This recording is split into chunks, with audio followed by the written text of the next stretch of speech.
Hello. I started early. I was supposed to go on at 6:15. I'm on at 6 o'clock. So I gotta wait.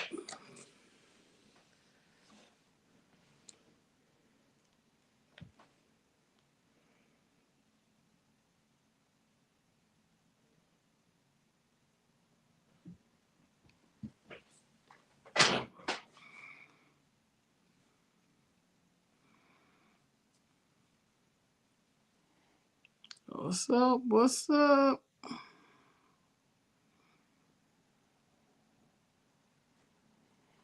How you doing? How you doing? I need to get some more storage on my phone.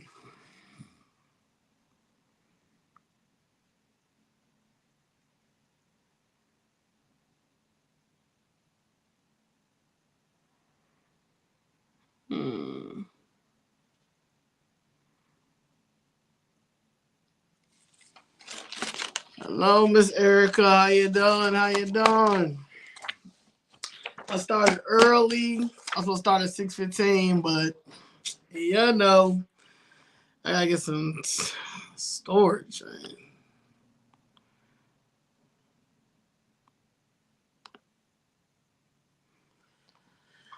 Hello, hello. Hope everything is good on this nice rainy Sunday. Hope all is well. All is well. This is the last Sunday of the year. The last Sunday of 2024. Okay. Okay.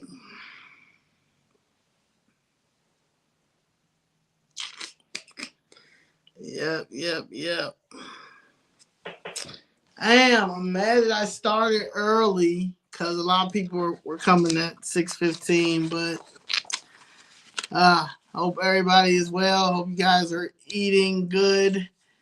Hope y'all New Year.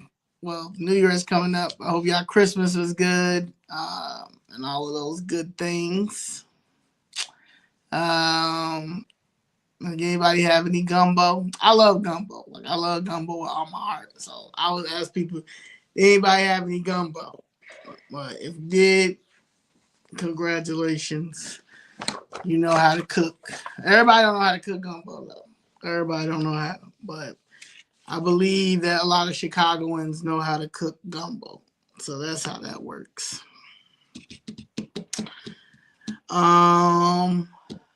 So I hope you guys watched Famous Friday. We did Famous Friday last Friday. Me and Miss Jessica and Danny. We did the CHA, Chicago Housing Authority. And the person who's on the thumbnail, that is Cheryl Burns. She's probably the longest standing executive that works for Chicago Housing Authority, and she specializes in the housing choice vouchers. So if you have not yet gotten your housing choice voucher or you've been on the wait list for 18 and 20 years, she's the reason why. So yes. So that's how that works. I want to shout out to Tax Cred Academy. The CEO is Patrice Stewart. She lets me hold my YouTubes in her office, so I appreciate that. So she sponsors all my shows that are filmed here because where I am, my Wi-Fi is not the greatest. So, and I want to make sure that I have good service, great service. Also, Chicago Flip Red, a few of us will be going to DC for the inauguration. I also have 2 interviews two news interviews, well, 1 podcast interview and a news interview while I'm down there. Hello, Miss Jackie, how you doing? So yes. So we are still taking donations for the Airbnb. That's really the problem. the flights and stuff is good. We reserved, hotel room. But it's expensive, and my thing is I've dedicated my life to fighting this corrupt system. And when I'm not doing that, I'm not doing my pop-up shops like I would like to do my pop-up shops. So anything that you do help with does go towards the room. There's 4 of us.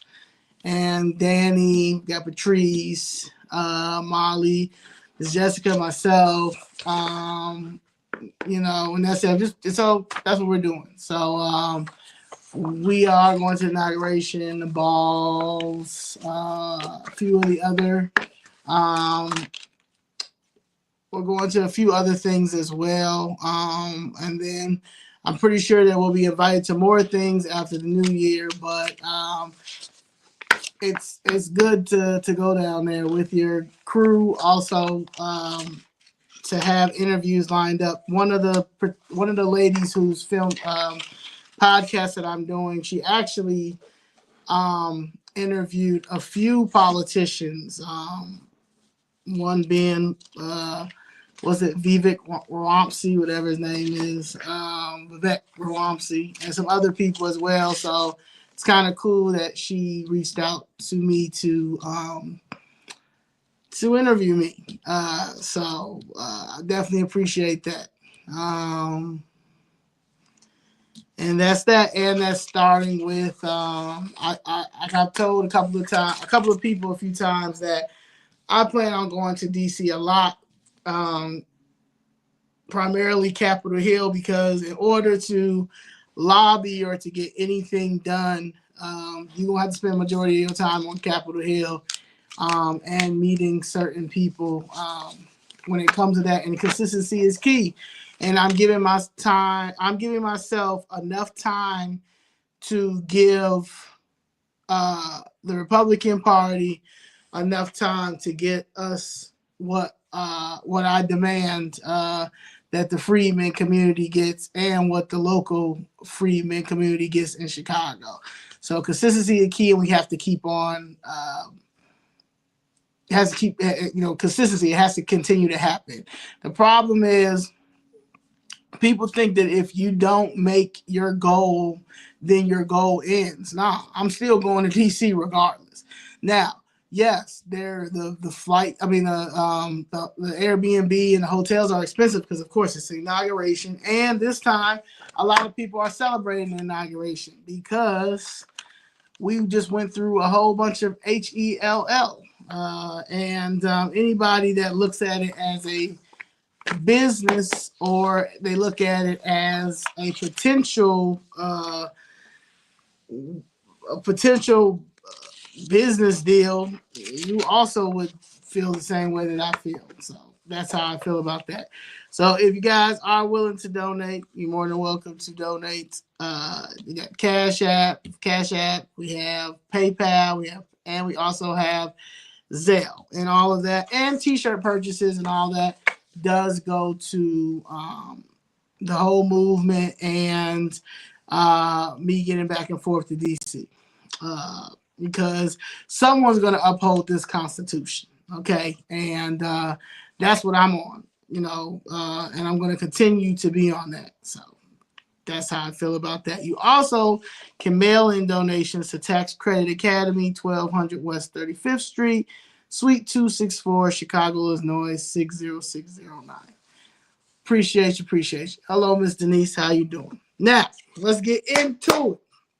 As you know, former U.S. President Jimmy Carter passed away today at the age of 100. They say he died peacefully at his home in Plains, Georgia, surrounded by family. Carter, the 39th president, served from 1977 to 1981 and was renowned for his post-presidential humanitarian efforts, including founding the Carter Center and working with Habitat for Humanity. He was awarded the Nobel Peace Prize in 2002. His wife, Rosalind Carter, passed away in November 2023. His funeral was planned, and he will be buried in Plains, Georgia. we're going to give you just a quick little breakdown of Jimmy Carter and his efforts that he did as the 39th president. After his presidency, Carter's worked with the Carter Center, promoted peace, fought diseases, and monitored elections worldwide. His dedication earned him the Nobel Peace Prize in 2002. Camp David Accords, Carter successfully brokered a peace agreement between Egypt and Israel, a landmark achievement in Middle Eastern. Environmental advocacy, he expanded the national park system and promoted renewable energy efforts during his presidency. They say he was very honest and had much needed integrity.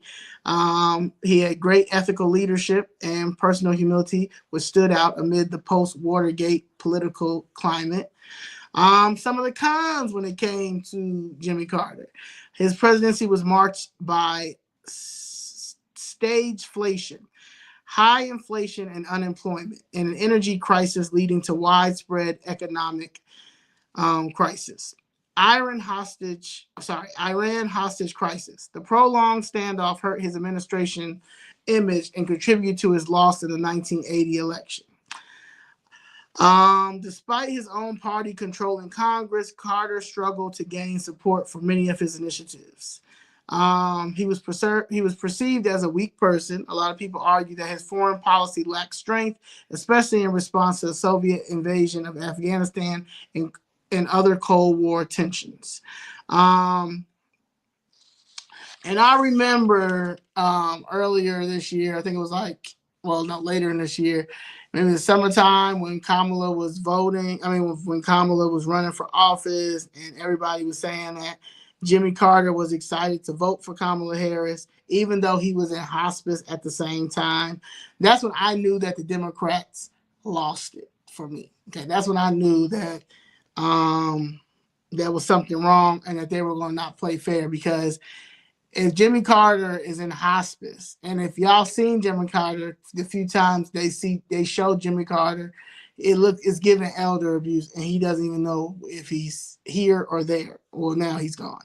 But when they were pushing for her to get in office, Kamala Harris, and they were parading Jimmy Carter around like how they parade Jesse Jackson around, knowing that these people should be in the house somewhere or living in peace without cameras and everything being all on them and stuff like that. That's when I knew, like, the Democrats, like, there's something wrong with them. Like, it's about, y'all don't care about this man being at peace. Y'all don't care about that he doesn't know what's going on. Y'all just trying to get these votes, and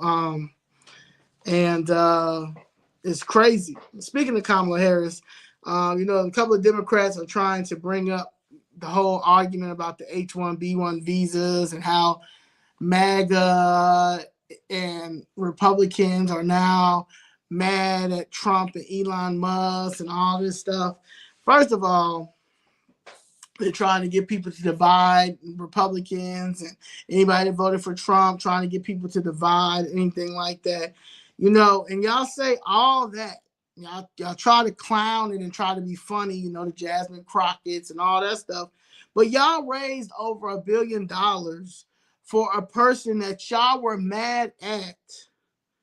Y'all were mad at people because they were saying that she was not a black woman. Y'all raised $1.2 billion for this Indian woman and she still lost badly. But y'all don't talk about that. Talk about where's that money at? Where is the $1.2 billion? Plus, she was left with $20 million in debt. Nobody don't even talk about that. Let's talk about that. Nobody don't want to talk about that. So when y'all talk about H-1B1 visas and y'all talk about the argument when it comes to Elon Musk and Vivek, even though I'm not crazy about Rawamsi, and never was. I've always held my stands on him. I really don't rock with him like that. However, to try to clown somebody about that when y'all literally raised $1.2 billion and she took that money in y'all face. She took that money in y'all face and left y'all with $20 million in debt. also left a lot of y'all jobless. A lot of y'all don't even have any jobs because of that. And y'all already know that, okay? It was an embarrassment. It was an embarrassment. Just like how y'all are trying to talk about the marching band in Mississippi that was invited to be at the inauguration, right? And they're raising money for the marching band to get down there. And there's Democrats, black Democrat, and women at this, to clown these college students, these black college students, for coming down, from going to march at the inauguration and them raising money. You're laughing at that and calling them, going to a Klans meeting and calling them clowns and all of these things, when y'all raised $1.2 billion for an Indian woman who had no policies. She had nothing going. Y'all just did not like him, or y'all just did not want him in there. And what kills me about this whole situation is y'all are really upset and saying that we literally are going to lose America. He's going to destroy America. Donald Trump is going to destroy America. He's going to do this. This is the same Donald Trump that was in Home Alone 2. This is the same Donald Trump that smoked and was hanging out with Snoop Dogg. This is the same Donald Trump that walked side by side by Mike Tyson. This is the same Donald Trump that showed Jesse Jackson where to get his money at when it was time to run for office. He told him, go straight to Wall Street and go get you some money. This is the same Donald Trump who had The Apprentice. This is the same Donald Trump who put Jennifer Hudson's family up in the Trump Tower. This is the same Donald Trump that y'all are saying who's going to destroy America. This one, the one who has a legacy, the one who has children here, the one who has grandchildren here, the one who has Trump Towers and Trump everywhere.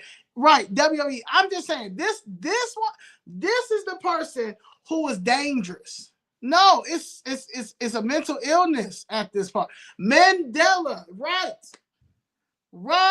Miss Richardson. So this is the same Donald Trump that spent his own money on his campaign. This is the same Donald Trump that this is the second term that he's about to get in, and he's not taking his salary. He's not taking his salary at all. Okay? This is the same Donald Trump that sent my family, Miss Jessica's family, Danny's family, a holiday card. Okay? A love letter with our signature, or his signature on there, with us down there at City Hall. This is the Donald Trump. This is the Donald Trump that y'all got mad at Crockett Michelle. Damn near put Crockett Michelle out of business. Because she went and sang the national anthem. But nobody, not Diddy, not Hove, not anybody went to her and said, you know what, Crockett, we trying to take a stand, whatever. We'll pay you double of what Trump is paying you. No, instead, y'all chastised her. Y'all criticized her. Y'all talked about her in all types of ways. Just like y'all tried to do with a whole bunch of people who don't go with y'all agenda. I'm 38 years old. I don't have to vote the way that you vote. I don't have to do the things that you do. Me and you was we in two different brackets. Y'all want to conform to a government who don't care nothing about you. But when a person wants to challenge the government, you doing too much. No, you're doing too much accepting the bare minimum. That's what it is. Last night, I went out with my little bro Dave. right? We went to this spot, and a girl came up to me, good looking girl too. And she says, hey, she's like, I know you, and I want you to know that everyone is listening. Everyone's listening. Everybody hears you. We're behind you 100%, but your deliverance is not the greatest. And at first I'm like, what do you mean my deliverance is not the greatest? I didn't say that to her, but I'm just in my mind, I'm saying that. And then she was saying, like your message is there, but like a lot of people resonate with your message. They understand your message. They see your message. They riding with you, but you're not a likable person. And I had to think about all of that, but then I had to say, I was like, all right,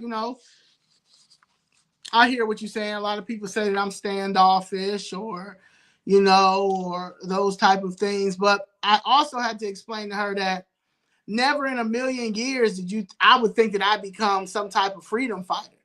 I literally start going down there because they violated the U.S. Constitution. And I just knew that because they violated the U.S. Constitution, they was going to pay my mom. And my mom had all the evidence.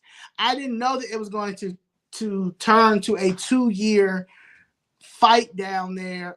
And then it's gotten to where it is now. Never in my life. So yes, my deliverance might not be the greatest, or I might have to have better poise, but I'm new to this. You understand? I've never, ever thought that I'd be having a YouTube channel. I never thought that I'd be really facing and exposing so much corruption. And I'm doing it because I'm watching them play me and watching them play others. And people have normalized that this is just what the government does. This is just what America does. Not when we pay taxes, not when we're funding the government. We're funding everything that these people are doing. And we are not getting a return, or even when we have an issue or a problem, we're not getting any help. Everybody's blaming each other by making all the money, and we ain't making nothing. Because no one has not asked the questions that need answers, and they have the answers because they have that U.S. Constitution. So, so hearing her say that it was dope, especially her being younger than me, saying that, and and I get it, but I'm new to this. I remember telling my mom maybe last year or something like that, like I gotta go take a speech class. I gotta get more politically aware. Maybe go take a political science class. But this was not my, I didn't think that this was my calling. I got a whole group. I got a whole brand called Uncomfortabletruthlifestyle. My whole reasoning of my brand is for people to be comfortable in their skin. People not having to walk in eggshells and stuff. I've already toned down my cursing because I know that I was cursing a lot. So I have toned that down and stuff like that, So, but I am new to this, you gotta understand, I came from a long way, okay? I have been arrested. I have been on parole. I have violated parole. I got my GED while I was locked up. Like, I come from the best of both worlds. So fast forwarding to what I am now, I mean, I think I'm doing pretty well. I already went through my arresting phase while down at City Hall. They tried to get me up out and push me out. Couldn't go there. Arrested me 2 times down there. I speak my truth. I speak my uncomfortable truth. And I know that it could get better. I know it could get better, but I don't. This is my first time doing stuff like this. So But I need all criticism. I need all of that because I need everything. I'm still a student. And that's what people need to understand. We're all students. There's stuff that my mom teaches me, that I'm able to teach you guys or tell you guys. There's stuff that Miss Jessica is able to tell me, and I can go back and tell you, Mama Doris, and then my friends that are my age. Patrice can break down the whole tax thing. She can break down a lot of things that Danny can break down the fitness thing. You've got my friend Molly, got Shanton, you got Dave. Dave does whole heating and cooling. He can do everything, so when it comes to heating and cooling. So, I'm trying to figure it out, but I do know that we're not going to be well as a group of people if no one does not speak out. And I don't know what speaking out looks like because this is new to me. This is the main reason why I did this YouTube today. I have friendships.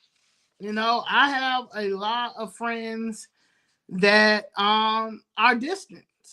I have a lot of friends that are confused. I have a lot of friends who have unfollowed, have unfollowed me, or chastise me for voting for Trump, or chastise, and didn't even care about what I'm going through or my fight, or I'm out here fighting for the whole of everybody. You know what I'm saying? I'm not just fighting. The fight is for my mom. The story will always be circled back to my mother and my godfather. It will always be circled back to that. But overall, I'm fighting for Black America, Freeman America. I'm fighting for us. I'm fighting for our legacy. I'm fighting for our boomers who have paved the way or put things where they needed to put them. Even some silent generation, even some people that are still in the silent generation that's alive. I was reading something the other day. They basically saying real estate is not what it was now. Now we have to get stocks. Y'all got to make up y'all mind, okay? Because real estate and stocks, you can have both. But I also watched in 2004 that Wall Street crash. Okay, when Wall Street crashed, I was 18 years old. I had just got into some money, some little lawsuit money, and I had my own little apartment in Atlanta. I mean in DC. But I remember when that Wall Street crashed, and all them people that was down in Wall Street, a lot of them men jumped out them windows and committed suicide because they lost so much money off Wall Street. So I don't really get into cryptocurrency or the stocks like that. And I'm not saying don't do it. Do it. Like if you know how to do it and you can master it, great. You understand? You got you got Mr. Buffett. You've got a whole bunch of people that know exactly how to do all those things. One of my good friends, David, my white boy David, like a brother to me. He made so much money off of cryptocurrency and stuff like that when it first started, and knew how to move it around and stuff like that. But that's just not my thing. But I know for real estate, and I know real estate is what we never got our fair share. We never got our 40 acres and a mule. So the little things that we do have, it needs to be some type of legislation or some laws on it, so right. That's right. But yeah, so my thing is though, we all got to get on some type of, like, in 2025, and that's coming in a couple of days, we all got to be on one accord. And I think that's the problem. You got people that don't even know how to get to their city hall in their city or in their state. You got people who don't even know how to look up a committee meeting online, but trying to tell me how I should run things when I'm that made it this far. maybe you should collaborate with me and let's figure it out. But don't come here and tell me how I'm supposed to do things when you aren't down there. Like Ms. Jackson said, you ain't holding your own water. Now, this is supposed to be a collaborative group, right? This is supposed to be exactly what Brandon Johnson is not doing. He said he's the collaborator in chief. No, he's not doing that. As for us, Chicago, South Side, West Side, Black allies, all that, we have to be focused and get ready for 25, 26 election. And my thing is, you're going to probably lose some friends on the way, because I lost friends on the way. And I lost friends on the way because I was not going to just sit there and not say anything when we are getting played. That I would not let none of my friends get played. I would not let none of my family members get played. I wouldn't even really wish the worst on my enemy. Like if we could get this money, let's get it. That's what the Jews do. That's what everybody else, the Hispanics do it, the Asians do it, everybody do it but us. We the only people that figure out how you get it. Figure out how to get there. You understand the situation? Figure out how you're gonna get to DC, baby. I'm gonna get to DC. And then when I get to DC, because I'm already going to DC, that's not an issue, that's not a problem. My thing is, though, I've dedicated my whole entire, this is my second year, dedicated my whole life down there fighting for my family, fighting for my godfather, fighting for us. So asking for a person to donate for a Airbnb or for a hotel, there's not nothing wrong with that, because y'all gonna be the same people that's gonna benefit once this legislation goes through. Because I'm not gonna stop until this legislation goes through. That's the problem. We don't have no one that fights for the legislation part. You know, LA tries. She probably was sitting in. Yeah, you know, I don't know. All I do know is that a lot of people do want me to be much more quieter. And I can't be quiet if y'all have yet to pay my mother. Like, that's it. Y'all making it worse on yourselves. Y'all, like the city of Chicago, elected officials, the lawyers there, the judge, all y'all is making it look worse than yourself, because this is not going nowhere. Every time I get on YouTube, my face is there. If I go outside, someone knows me, knows of what I'm doing. Someone asks, praising me, thanking me, talking about Miss Jessica. My thing is, so it's not going to get anywhere. It's not going to go anywhere. So my thing is, you might as well settle the case. And if you don't settle the case is going to get settled regardless, from the federal level, okay, to me having to run for office. The case is going to get settled. And whoever else that y'all have literally unlawfully demolished their families' buildings or their houses and stuff like that, they're also going to get justice, because y'all have been running an illegal eminent domain scheme in the buildings department for a very long time and been getting away with it. You're straight violating straight laws. So if I lose friends for not understanding that, then you never worth my friend. You never was my friend, and I don't need nobody like that around me. I don't need nobody like that around me. Do you think he would have told me, nah, you're doing too much now. You're going down there every day now? Oh, no, you're doing too much? No. Also, if I would have told him, look, Mr. Gregory, I'm going to have to go with, because these people ain't ready for independent yet, and I cannot sit on the couch, and I got to go the way that I'm voting. And I explain the reason why I'm voting, regardless of what you hear about what Mr. Gregory has said about Trump.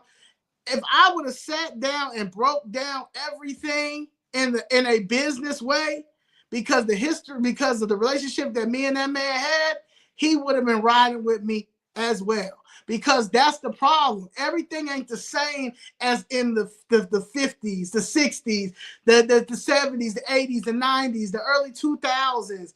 No, we are in a race of emergency. And if anybody do not see that, I don't know what to tell you. I don't know how am I supposed to say it. Like, hey, I don't know. Like, what am I supposed to say? You understand? I get it. But like, we really, I mean, I feel like it don't, yeah. I mean, I don't know. I do know that we need legislation. And I also know in order for us to get legislation and to keep going as a unit, a person like me who is independent, who is an entrepreneur, who doesn't have to clock in, all that stuff, is able to do this. And that is our problem. And a person who actually cares about the community, who actually cares about these kids, who actually care about these seniors, who actually care about these people who own their buildings, own their homes. They legit taking everything away from us. And I keep saying this, well, it's white supremacy. Okay, well, white supremacy is turning into, these people have assimilated into, all of these people got white supremacy. You got the black gatekeepers that's on some white supremacy. You got these Hispanic KKK that's on some white supremacy. You got some of these Asians that's on some white supremacy. And then you got some of these Indians that are on some white supremacy, because they have learned from their culture and their country that they come from a caste system. So they feel like we are like this lower vibrational people who are like at the bottom of the totem pole. I don't know who's that, because I know for sure the freedmen's and the black Americans ain't nowhere near low vibrational. Now, some of us may be a little bit low vibrational, but at the end of the day, as a unit, no, we're not. And we showed you that with this election that just came up. So, you know, that's what people need to understand. It's always going to be this race war. People going to start saying this and saying that and blaming this and blaming that. Nah, we need to come out in numbers. And numbers does not mean we need to block off streets and all that. Like, you don't even got to do all that. We have to organize and come in numbers, meaning that when it's time to go to this ballot box, the whole family is registered to vote and everybody's on the same page when we go down here and vote. Okay? That's how it's supposed to be. Because in order for us to move as a unit, in order for us to get whatever we need done when it goes through Congress, or any of those things, we got to come in numbers. And numbers meaning you have that one, you can have a couple of spokespeople, and we letting them know everybody's watching. So if y'all are going to give us, like my goal is a freedmen department. Okay, I said I'm going to do a live on that so I can talk further into what I believe that we need. Okay, and that's been something that I've been working on, and my group has been working on as well. They have helped add new things to it, change things, stuff like that, and I'm willing to work with anybody else who's willing to collaborate with that, because it's going to take a team regardless. You know, we all don't know everything. You know, I always say this is the final movement. You know, somebody said, what about Trump expanding visas for immigrants, replacing American jobs?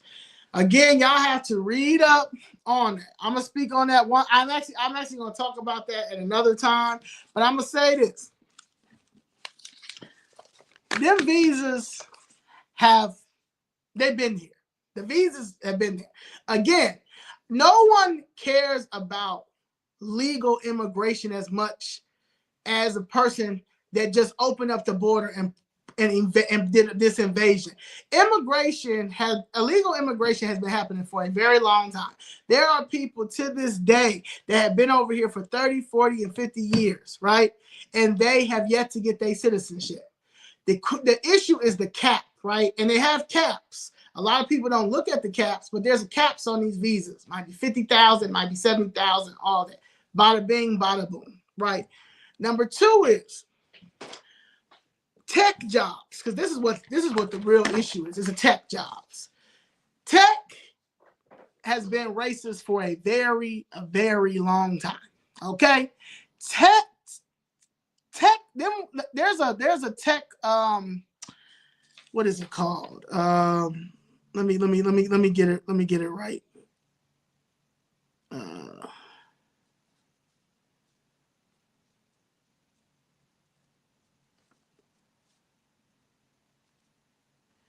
Just want to be correct because I talked about this yesterday. Right. So tech hubs like 1871 promised opportunity. Now 1871 is in Merchandise Mart, so you guys can look up 1871. 1871 was a tech hub. That's where tech hub, all these people were going to. They were offering all these promised opportunities for all the new tech people and all this stuff. Man, tech hubs like 1871 promised opportunity but ignored systematic racism. Black Americans, freedmen, were locked out while the H-1B visa pipeline brought in talent, sidelining local Black tech professionals. Now, like I said, tech should have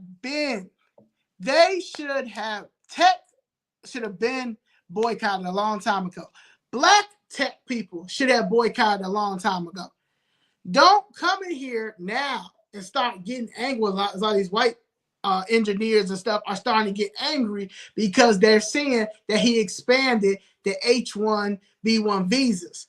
Cool, right? Bet, but it's a cap. Nobody is saying that you can't get your visa. You can get your visa. The issue is that they came over here, right? And gave them and the Democratic Party gave them $400 billion. Then moved them into our neighborhoods with the money, displacing our people, also putting them in neighborhoods, right? Putting them in neighborhoods that other people can't even walk in. They can't even walk in their own neighborhood because they may get shot. But y'all put a group of Venezuelans in this same neighborhood and gave them homes, kept the family together. Kids is in school, kids slowing down our kids, all of that stuff. And that was the issue. That was the problem. Okay? So I don't care what you're saying. Okay? And that's just what it is. People want to go back and forth about Trump and Kamala, argue that it doesn't matter. At the end of the day, you do not open up the border. I was explaining this to Danny the other day. You know how many people have jumped over this border, killed 5, 6, 7 people, and then went back to their home, and they can come back any other time and do it again because no one has they're not getting their visas. They're not checking in the citizens. They're not checking in the ICE. They're not doing any of those things. Like, the problem is us. We allow a lot of this stuff to happen. You understand? Like I tell people all the time, you gonna have to strap up. If you don't have a gun, you might as well go ahead and get you a gun. Okay? Because January 20th is coming. Now, do you think these people is going to be leaving like how they think they're going to leave? Nah, but majority of them is going to get up out of here. But a lot of them is going to have to see that ain't nobody playing. 73rd and Phillips the other day. They had to get them up out of South Shore. Now, they said Greg Mitchell went off. They said Greg Mitchell finally had to go off and say that if you don't get them out, the neighbors is going to get them up out of there.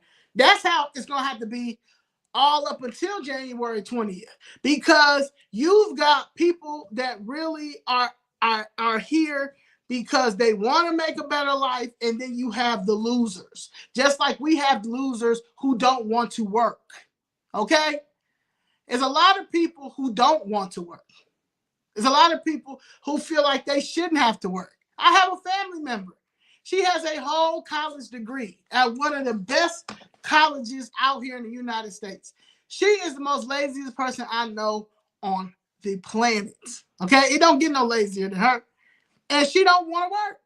She don't want to work at all, and it's a lot of people that think just like her. So I just feel like, honestly, it has to be a revamp with everything. There has to be a revamp. It has to be a revamp with everything. Now, you got some people now. There are going to be some people that's going to overstay their welcome and all those things. Well, why don't somebody create another version of maybe like something like ICE, put it together, get some people to put everything together and start going down to DC and meeting with the people who run ICE. The people, there's a congressperson for everybody who does foreign things, anything like that. Anything that has to do with foreign affairs, intergovernmental affairs, put something together and say, hey, we are an independent, get somebody, a lot of these people, y'all probably can get y'all security clearance like that, We want to come in here and make sure that these people are not overstaying their visas and all that stuff. You can do that. Make something up. Do something like that. They say they're giving $1,000 out for each person who call ICE. Do what y'all need to do. But there's a lot of people out here that do not want to work. There's a lot of Americans out here that do not want to work. Just like the same Americans are mad at me because I go down to City Hall every day and go off about my family's project. Like, people lazy. That's just what it is. People it's just in them. It's a mental illness, to be quite honest. So, and that's just it.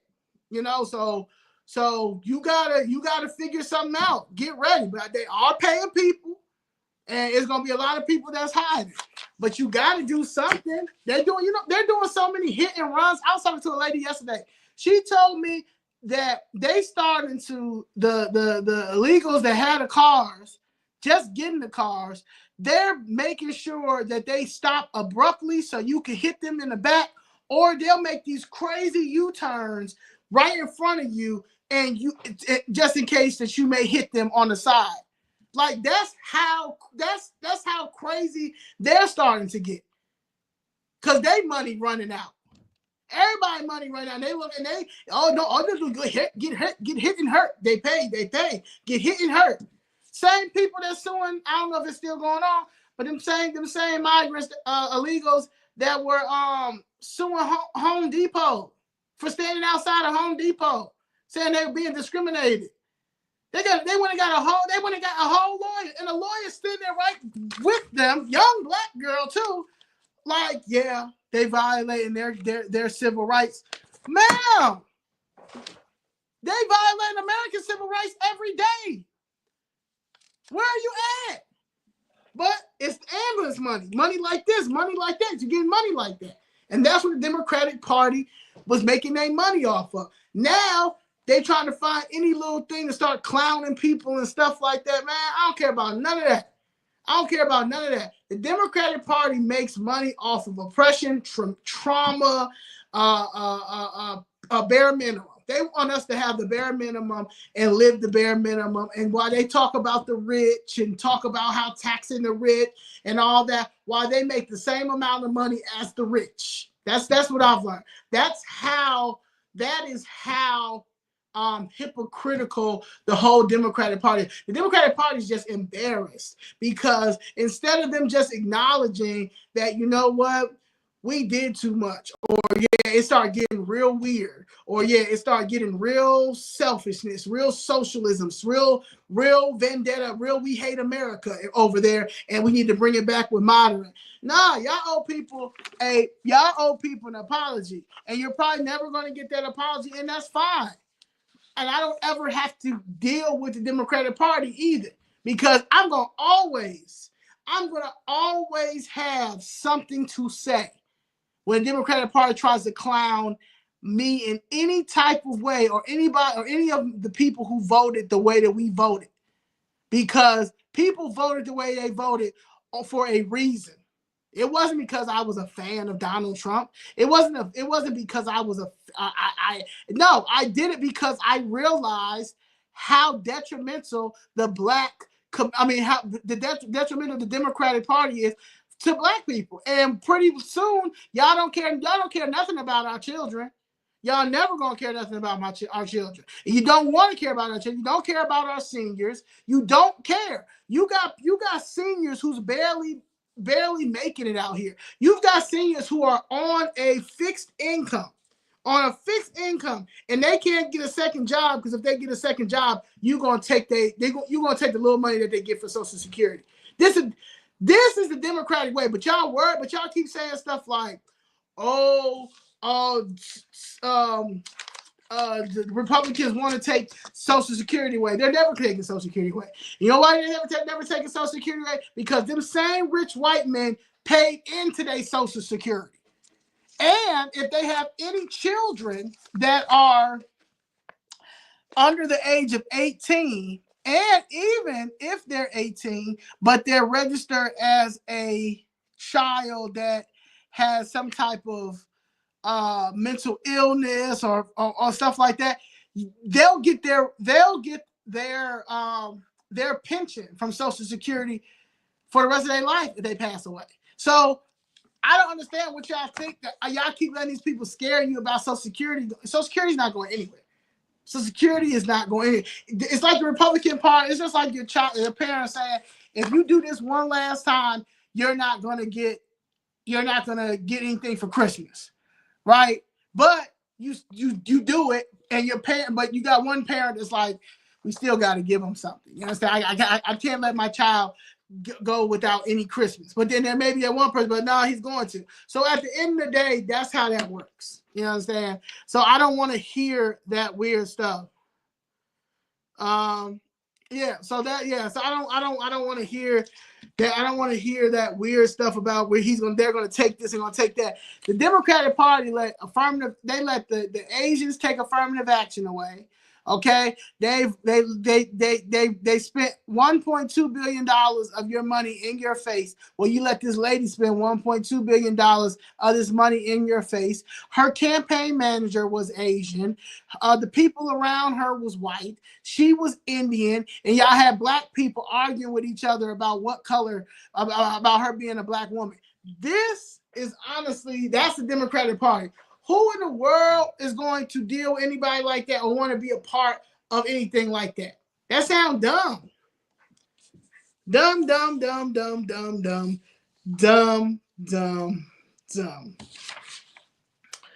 So yeah.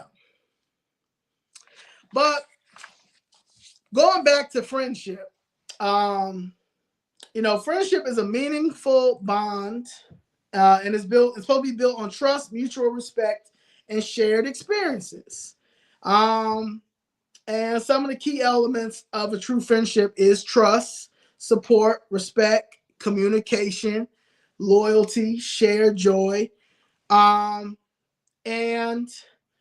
communication is something that respect and communication and support and trust definitely is the top 4.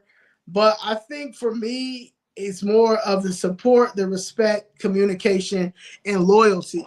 Because if we've been friends for a certain amount of time, and this is why you got to realize that longevity don't mean anything. But if we have been friends for a certain amount of time, you should know majority of my mannerisms. You should know the times when I have done the most craziest or embarrassing thing when it came to relationships or friendships.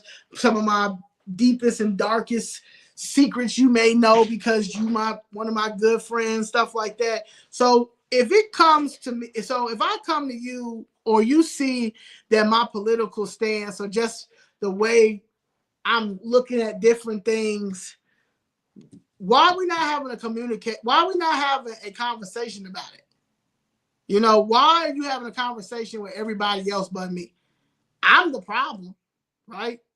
So why are you going to other people saying stuff like, I think Zoe done lost her mind, or Zoe doing too much, or Zoe trying to turn it into a racist town. The Republicans ain't nothing but racist and stuff like that. It's like, what? Why you don't see anything that I'm fighting? You don't like everything, like me being out there protesting, or me starting to do my videos last year and explaining how messed up this is. Like no one didn't catch on to that. Hey, let me sit and talk to. Let me see what the real problem is, what the real issue is. You know, that is, I think, what irritates me when it comes to friends. And then you're losing friends over political views. Like, first of all, you need to understand the core issue, right? Like, is the disagreement rooted in values, or are you just different opinions because you just want to be opposite of me when it doesn't even have to? This is not a right or wrong thing. Like, you can vote, like a person could have voted for Kamala Harris, and a lot of people did that I know. I still would not have been like, oh, I don't want to talk to you. Please don't talk to me. Oh, you're an idiot.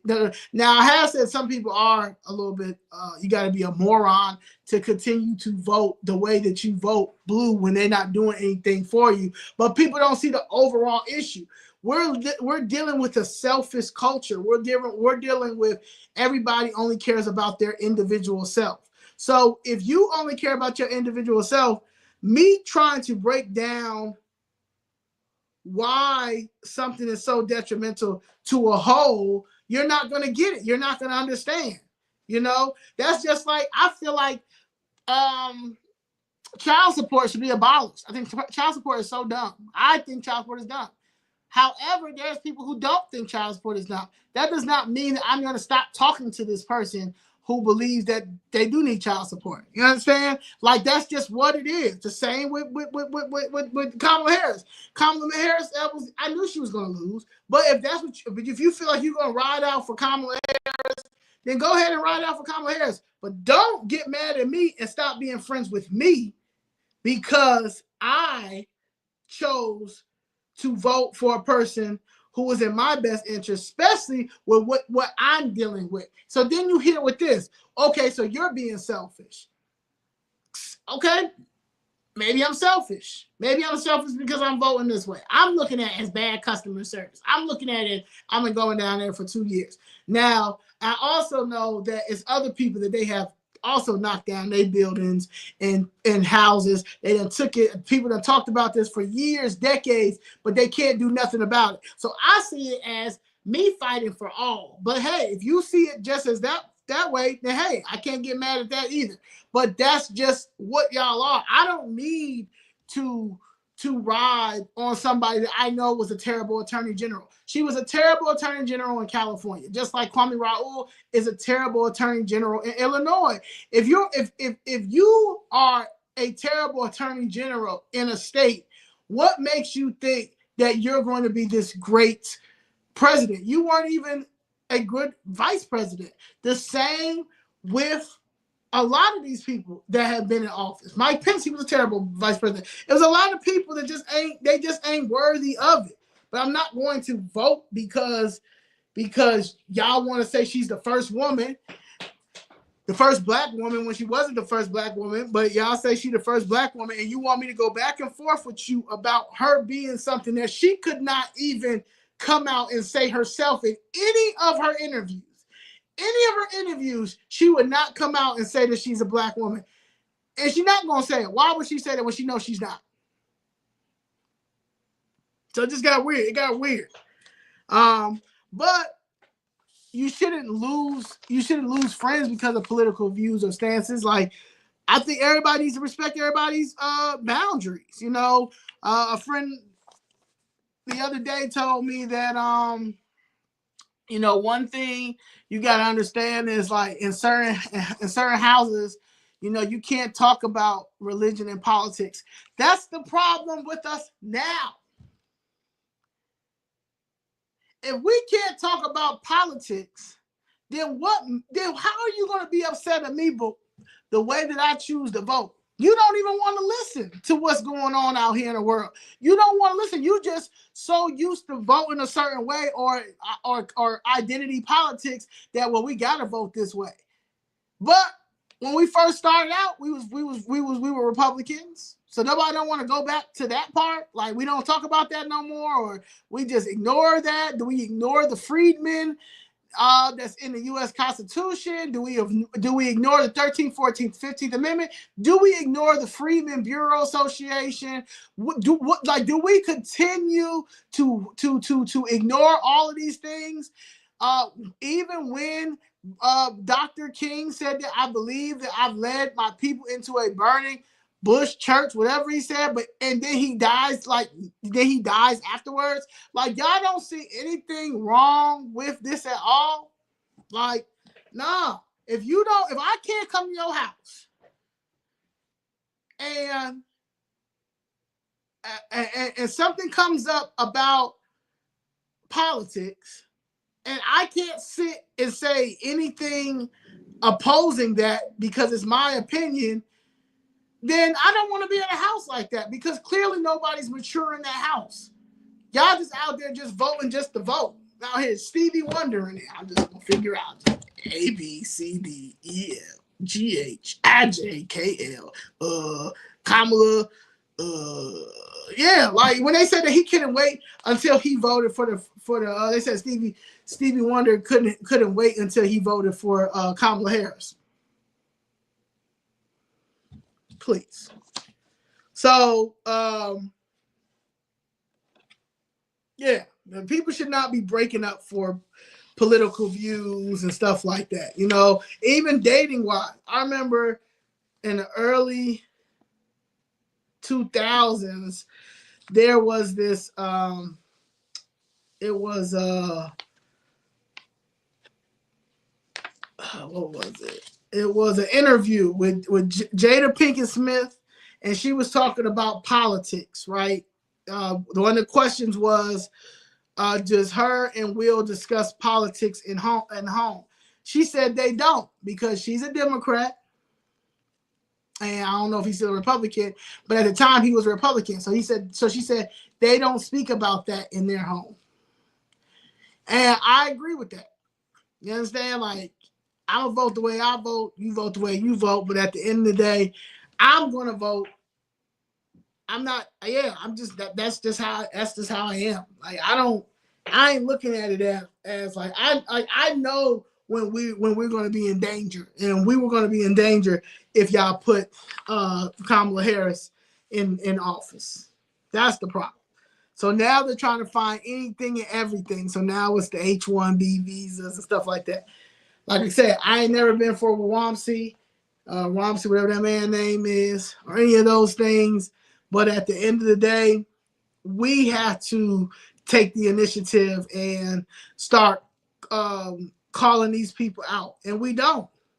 So when we start doing that, then, hey, you know, life will be easier. But people scared to call people out. You understand? People scared to say certain things. People say it's a way that you do it. Well, all the ways that we've been doing it hasn't been working. Okay?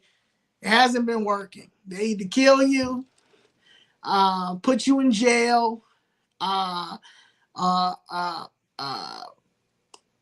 you away while you seek asylum, which is Asada, free Asada in Cuba. I mean, like, come on. Like, I'm just saying, I don't think that Vivek Ramsey is going to see that much of Trump. I believe that Trump is going to get rid of him just like he got rid of Omarosa. Remember when Trump got rid of Omarosa? When she got, is that her name? Omarosa? Yeah. She was on his cabinet on in his first term, and he got, he don't have, let me tell you something. One thing that Trump don't have no problem doing is getting rid of somebody. Okay? He gets rid of everybody. And no matter what color you are, what race you are, what nationality you are gone if it does not work with if it doesn't align with what he wants. And that's exactly how it's supposed to be. So people just mad because they cannot control him. They cannot control him. Jasmine Crockett posted a picture of Elon and Trump, like he was leading Trump, like he put a leash on Trump, like he was like his handler. And I'm like, Jasmine Crockett, you get paid by AIPAC. You can't even discuss Gaza if you wanted to discuss Gaza. If you want to say free Palestine, you can't even say free Palestine because AIPAC owns you. AIPAC runs you. You are a slave to AIPAC, Jasmine. You are a slave to AIPAC. You can't sit here and talk about nobody being run or being controlled by anybody when you down there, all you do is yell. All you do is yell and talk about white supremacy while you aren't doing anything for Black Americans. Not doing anything for the Texans that you represent. Okay? Vivek is not good for us. It's not him being brutally honest. He's not a good guy. So he may be a good guy for you, but he's not a good guy. Never liked him, and don't like I don't like Tim Scott, like I don't like Brian Donalds. I don't like none of them. Cannot stand any of them. So yeah, he ain't no real person. Vivek is a whitewashed. That's the problem. That's basically it. So that's how that goes. Now, and he kisses butt. Yeah. Let me tell you something. Even today he went back because everybody's dragging him with the H-1B1 visas. Now he want to go back to the DEI. He want to go back to the DEI, trying to make fun of Black people with the DEI. Like, boy, go over to India and save India. India has the most corruption. India has a lot of corruption. India also has a lot of sexual assaults. India also deals with corruption, sexual assaults, and poverty. That's India deals with all three of those. You should go over there and fix that system over there. You should go fix up India. India is one of the poorest countries. One of the poorest countries. They need your help. You and your wife and your mom and your dad and your wife's mom and dad and the kids. Go over there and figure it out over there. So that's just what it is. So at the end of the day, it's levels to this. There's levels to this, and it's going to be levels to this. But as far as America and the freedmen Americans, we are not going to sit around and wait. Okay? We're organizing, and we're going to continue to organize. And that's just how it is. These people are getting out of office. These people are getting out of office on the state and local level. Brandon Johnson may be on his way to jail next week. Okay? CTU, Stacey Davis Gates, and Jackson Potter, they too may be on their way to jail. Okay? The comptroller, he resigned last week. The comptroller, okay? And he went from working for the government to a private family-owned bank. And as Jessica and a few other people have said, a lot of people rarely do that. Leave the public sector to go work for that, to go work for a private business, a private family-owned business in Chicago, because he saw some stuff that we're all about to see very, very, very, very soon. Right. That's why I could care less about him. And that's another thing. Exactly. When I saw him running for office, I said, nope. When Nikki Haley ran, I said, nope. Tim Scott, hell no. Brian Donalds, no. Brian Donalds, no. Mark Robinson, crazy lieutenant governor who thought he was going to get governor over there in North Carolina. Absolutely not. You understand? Like, there are some people that are absolutely irrational and absolutely not good for neither party, and they're on each side of the party. And on the Republican side are them people. You got to understand, I don't have to agree with everything the Republican Party strives off of. Like, there's a lot of stuff that I'm gonna be like, you understand? I don't have to agree with everything that they do. But I do know that when it comes to certain things, like people get mad at the tariffs. I think him imposing tariffs was amazing. Then y'all can stop complaining about how we don't have any American jobs or how we don't have anything in-house. Why don't you start making stuff in-house? So you don't have to worry about anything going up. I think it's brilliant. I think that he should impose more tariffs on China, for sure. Okay, we're still dealing with coronavirus. Okay, now they're dealing with a new virus called the neurovirus. Everybody's sick. Understand? There's a lot of things. We need to impose tariffs on Mexico. 100%. Okay, they got we are messed up. I don't care where he was born, Jason. I have no idea. He's just not good he's not good for the political culture. He's not good for the new Republican culture. So that's my thing. You know, I think people need to understand that everybody is out for self except for us. And when I say they out for self, I was telling Dave yesterday. I said, we're not in a position, freedmen, Black America, to help any other group of people until we can help ourselves. Okay? We're not strong enough to be out here welcoming everybody else and figuring out how to get it. But we also need to get up and be productive. Because sitting on Twitter all day, arguing back and forth about illegal immigration, visas, caps, tech jobs, all that stuff, it ain't gonna work either. That's not gonna work either. So you gotta do something. You got a whole new administration that's about to come in. A whole new administration that's about to come in. He wasn't the last person that's going to be for visas. And he's not the first person going to be for visas. And he's not going to be the last person going for visas. Now, a lot of people got PTSD because of what this invasion that we just dealt with, right? Like, I understand, like, the invasion that we just dealt with. A lot of people got PTSD and stuff like that because it got crazy. However, we need to learn how to work too. Okay? And a lot of us do not want to work.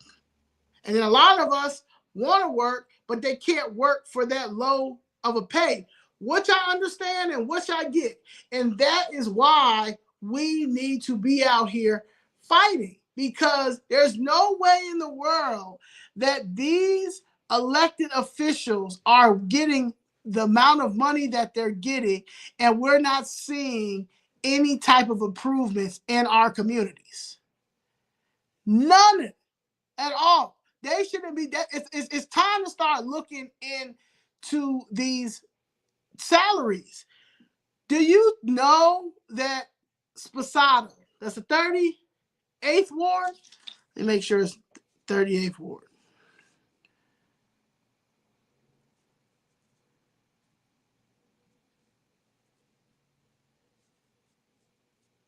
Let's just make sure.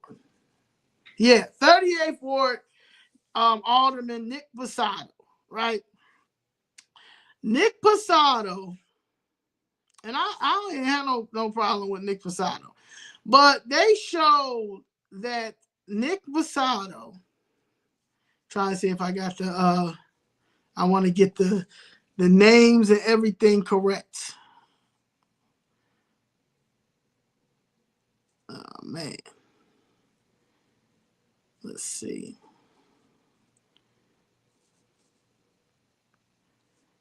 I gotta get this right, because this don't make no sense what I'm about to tell y'all, man.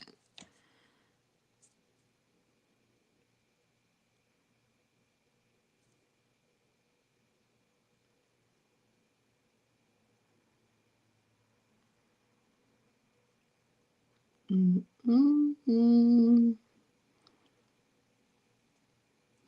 I got so many. Hold on, y'all. Just give me a minute, because I gotta, like, I wasn't even gonna talk about this, but it's been on my mind ever since when I first saw it, because I'm like, ain't no way in the world. Ain't no way in the world.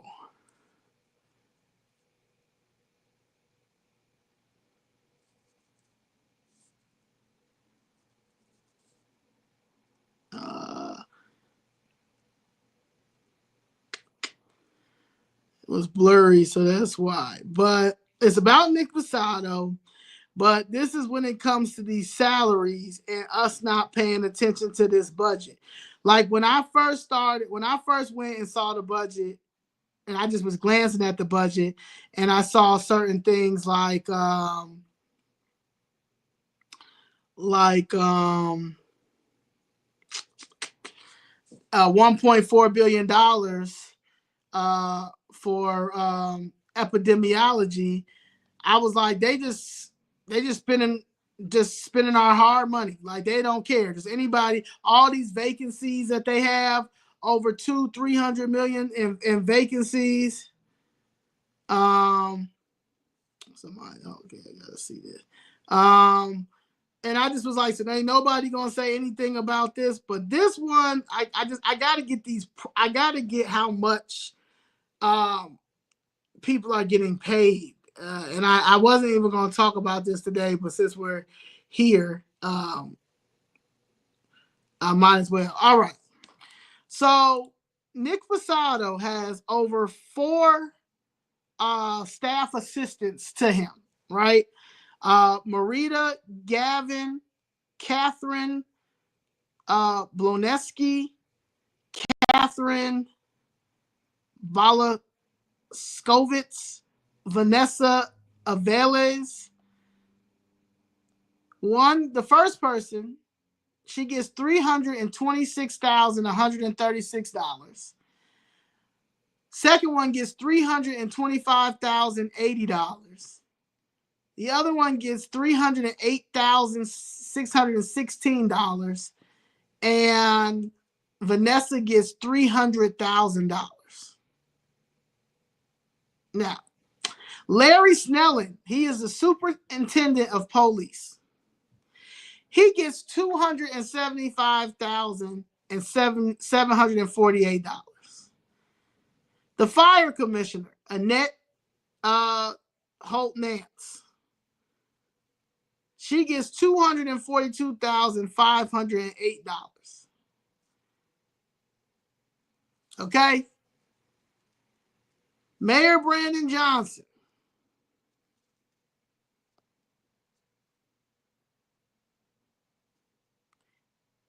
he gets $221,000. Kwame Raoul, our attorney general. Where are you, Kwame? Where is Kwame? They found Kwame. I'm going to tell you how they found Kwame in a minute. But Kwame gets a total of $202,000. Those 4 staff assistants for Nick Passato, they make more than Nick Passato. They get $300,000. They make more than the mayor. They make more than the superintendent of police. They make more than the fire commissioner. They make more than the attorney general of Illinois.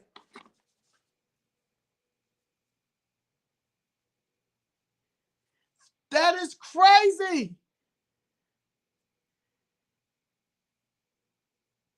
That is crazy. They make more than Governor Pritzker. How you make more than the assistant chief of staff? I mean, assistant staff to Nick Passato. Make more than him. Make more than the attorney general. Make more than the Governor Pritzker. Make more than the mayor. Make more than the superintendent. Make more than the firefighter commissioner. Come on, man. And y'all try to figure out, is it a better way for me to contain myself when I'm out here fighting for the city to do my family right and pay what they owe because they violated the 5th Amendment and the 14th Amendment, the Supreme Law, and y'all got some staff members that work for Nick Fasado that make up 369, almost $1 million in salaries that we paying for? That's crazy. Now, I don't know if y'all know, nobody can never find Kwame Raoul, but Kwame Raoul was found yesterday. Well, he wasn't really found yesterday, but somebody that works in his office found Kwame yesterday. And they found Kwame yesterday because they are investigating Mayor Brandon Johnson because of the board, the school board, everything, trying to see if they violated anything. So this came from yesterday, 2 days ago, Office of the Attorney General, Kwame Raoul. So he was found for a minute, or he's not found, but they are writing stuff on his letterhead. Dear Miss, this was sent to the Honorable Sean B. Hardin, President, now the Board of Education of the City of Chicago. Now, Hardin is the guy that they believe is trying to take Pedro Martinez's job. All right. So it says OMA request for review 2024 PAC 84369. Dear Mr. Harding, the Public Access Bureau has received a request for review in which Miss Miriam Bamini alleges that the Board of Education of the City of Chicago Board violating the Opens Meetings Act, OMA 5 ILCS 12-120-1 West 2022 in connection with his December 12, 2024 meeting. A copy of the requested review is enclosed. In her request for review, Ms. Bamini alleges the board's discussion during closed sessions exceeded the scope of Section 2C2 of OMA 5 LCS 120-2 West 2023. This office has determined that further action is warranted. Okay. In order to evaluate this matter, we ask the board or its legal representative to respond in writing to the allegations in Ms. Bahimi's request for review. Please address the extent to which the Section 2 exceptions or any other exception listed in section of OMA applied to the board's closed session discussion. Please also provide this office with copies of the agenda, open and closed session minutes, and verbatim recording of the closed session from the board's December 12, 2024 special meeting. As required by Section 3.5B of OMA 5 ILCS, please provide this information to our office within 7 business days after receipt of this letter. As we review this matter, we will notify you if you require additional records or information. Okay. Please note that under OMA, this office is required to forward a copy of any response to the requester and to provide the requester with any opportunity to reply. The Act also permits the board to provide a redacted version of its response for release to the requester. Accordingly, if you claim that any portion of your written response is confidential, please send 2 versions of your response letter, a complete copy for the office confidential review and a redacted version suitable for this office to forward to the requester. If you believe that other documents or information would be helpful to us as we review the issues, you may submit additional records and affidavits. Please contact me or Benjamin Silver If you have questions or would like to discuss this matter, thank you. Yours very truly, Benjamin J. Silver, supervising attorney for Public Access Bureau. So the Attorney General office does work. Right. Yeah. Okay.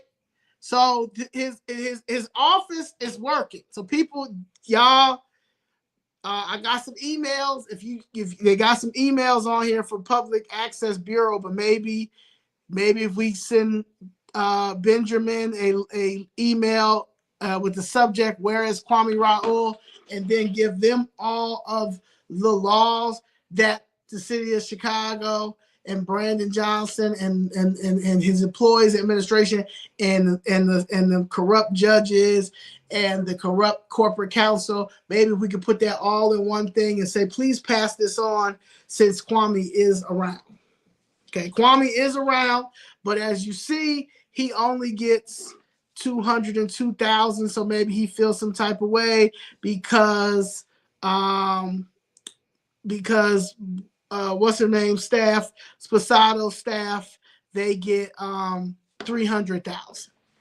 Imagine you being an assistant to an alderman and you're getting 300,000, and you're the attorney general and you're only getting $202,000.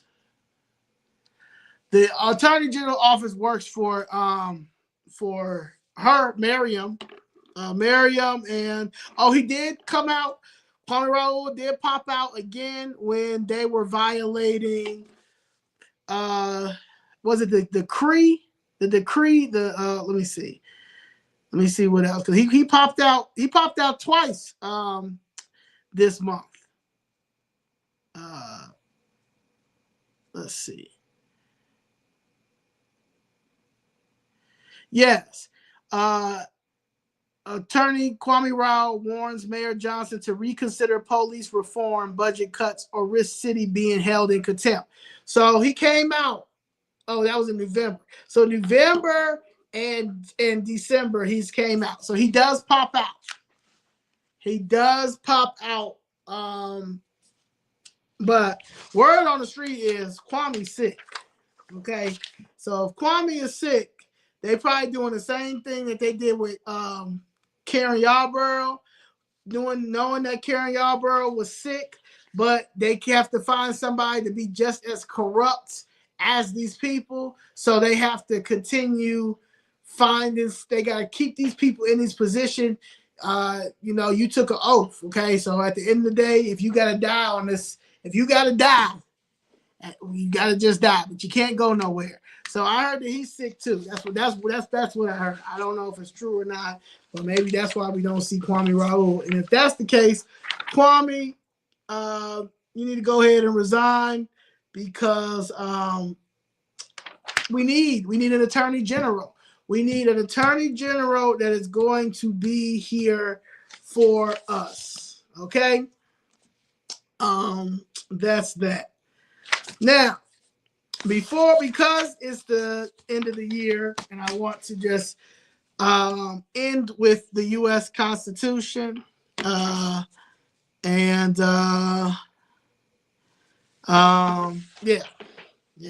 Word on the street is that he might, he got cancer. So, and if he does have cancer, and I know a lot of people that have had cancer, and it's terrible. It's a terrible thing, especially if he's getting sick, he's taking his treatments and stuff like that. However, we need an attorney general. Okay, that's what we need. Okay, the state of Illinois is in shambles. Cook County is in shambles. The city is in shambles, and you pop up every now and then. Okay, so we need. So, praying for you, but, as people always know, that I always say that the U.S. Constitution is the supreme law. It's the highest law of the land, and it established the federal government structure and its relationship with states and citizens, right? It was ratified in 1787 and became effective in 1789, okay? It includes the preamble, 7 articles, and the Bill of Rights, the first of 10 amendments. Please understand, the preamble, the 7 articles, and the Bill of Rights. If you don't have any of these in your home, please get it. It needs to be in your home. The federal powers, it outlines the powers and responsibilities of the federal government, including the legislative, executive, and judicial branches. Supremacy clause. The Constitution established the federal government's supremacy over state governments where there's a conflict between federal and state law. This is codified in the Supremacy Clause, Article 5. Protecting rights. The U.S. Constitution protects individual rights and freedoms. Freedom of speech, the right to bear arms, etc. Through amendments such as the Bill of Rights. You also have the state constitution. Each state has its own constitution, which serves as the foundational law for that particular state's governance. These constitutions must align with the U.S. Constitution, but can provide additional rights or structures specific to the states. Ratification and amendments. States' constitutions are ratified by the state citizens and can be amended by the state's legislature or through referenda. Powers reserved to states. They govern areas not covered by the U.S. Constitution, such as local government structures, education policies, and property laws. Additional rights. Many states' constitutions include provisions for rights that go beyond what's provided in the U.S. Constitution. Some states have their own declarations of rights and offer additional protections to citizens. Now, when you look into the Illinois Constitution, the Fifth Amendment is still there. All right, and they still not. Matter of fact, it doesn't even say. I know it doesn't even. They take something out of the Illinois Constitution. Hold on, let me get this right.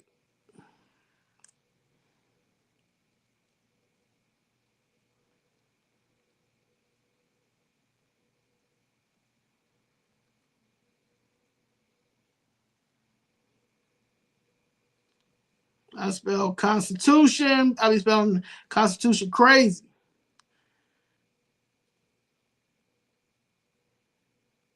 Fifth Amendment.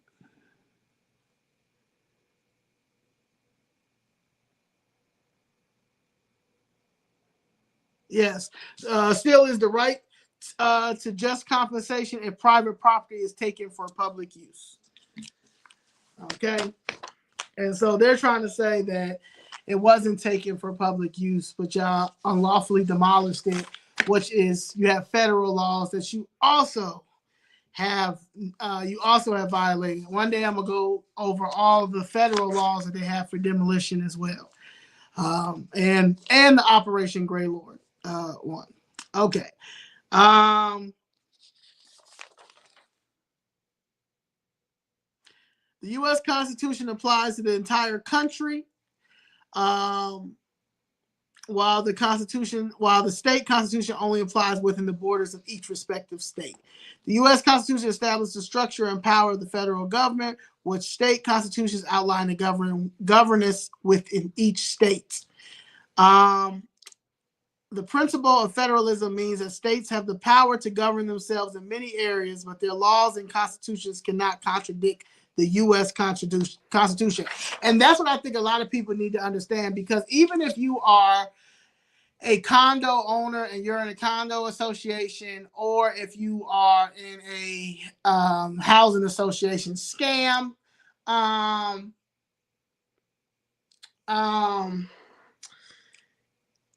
all those bylaws, they do not override the U.S. Constitution. So if you're getting if those housing associations are bothering you or trying to fine you for stupid things because you're ignoring the bylaws, if those bylaws are violating the U.S. Constitution, you can also sue them. And even if you threaten to sue them, they won't bother you no more, because they know that you understand what the Constitution is. Okay? So nothing cannot, contradict all that. Like I said, the U.S. Constitution is the supreme law of the land. It can't get nothing. It can't get anything else. Okay? The U.S. Constitution sets the minimum standards for rights and liberties. Okay? But states can provide more expansive protections if they choose. And as you know, they don't choose. Now, if elected officials are bound, they're both bound by the U.S. Constitution and the state constitution to uphold the laws and protect the rights of citizens. Now, but they also can violate the abuse of power, misuse of office. An elected official may use their office for personal gain, such as using public funds for private expenses or engaging in corruption. And as you know, that's all of Cook County and city of Chicago, and definitely the aldermen, majority of the disgraced 50. Overstepping constitutional powers. If an elected official takes action outside the scope of their legal authority or violates the separation of powers, it can be a constitutional violation. Well, we already know that that our mayor and the governor and Tony Preckwinkle, honestly, and Kwame Raoul is violating all of that. Engage in ethical practices. You have to make sure. Oh yeah, it's right here. A governor or president enacting laws or executive orders that contradict the Constitution, or a mayor violating citizens' rights by overriding city charters or constitution. Now, we don't even have a city charter. What we do need is Chicago. The city of Chicago needs a city charter. That needs to happen. Violating citizens' rights. Citizen rights violations. Elected officials can violate constitutional rights such as freedom of speech, freedom of assembly, or due process. And they are violating my due process. They have violated my freedom of speech. They violated and the Fifth Amendment. So yeah. Due process violations. Denying citizens their day in court or detaining people without cause or legal procedure, which violates the due process clauses of the U.S. Constitution. Now, in some states, you can recall, but we can't do a recall here. But we need to start going down to, and I've been saying this, but we need to start going down to Springfield to push for the Laquan McDonald Act. So we can recall him. We can recall the mayor, an alderman, the state's attorney general, and I think it's one other person, but for sure the mayor, an alderman, the state's attorney general.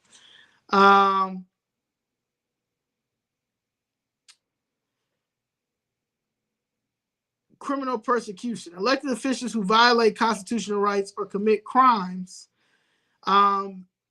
will face and can face criminal charges, often leading to legal consequences. So that's why I know that it's coming to an end. I think everybody else sees that and knows that as well. So people losing their homes all over Illinois because Democrats, these sky-high outrageous taxes, they stealing private property. And the crazy thing is, a lot of these realtors and stuff, they also are helping taking our stuff, and that's a problem. That's an issue. That's a problem too. But we have to start getting these people up out of here. I know you were saying, do I think better government association is effective? No, I think none of these things are effective until we get these people out of office. They've gotten too complacent. They were already barely doing anything before COVID, but then when COVID hit, it got worse. Okay, I'm glad that these people have to get back and go to work. I'm glad that they have to get up in the morning and head to work and get a routine. I'm glad that I'll be able to knock on the door and I get to talk to a person. Okay, because a lot of these people, a lot of this stuff got worse over time because they were just getting a check. All these people just collecting checks. All of them collecting checks, not doing nothing, acting like they fake care, stand up, hold their little button in, and act like they're doing stuff for us down there, and they're not doing anything. Okay, and that was the problem. We're all of us have some type of public servant in us.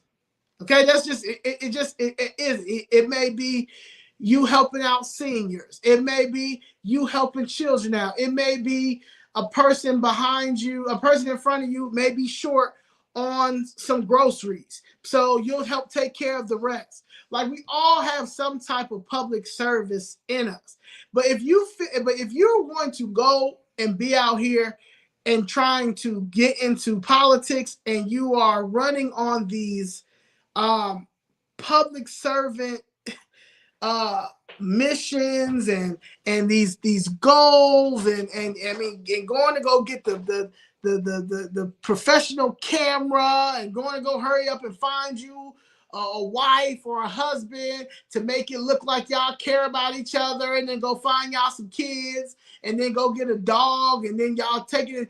I'm doing this because I want to help people, or I decided I wanted to get into politics because I want to make sure I combat homelessness and stuff like that. And then you get in office, and I'm sitting here watching you not save one homeless person because y'all don't care. It's not in y'all.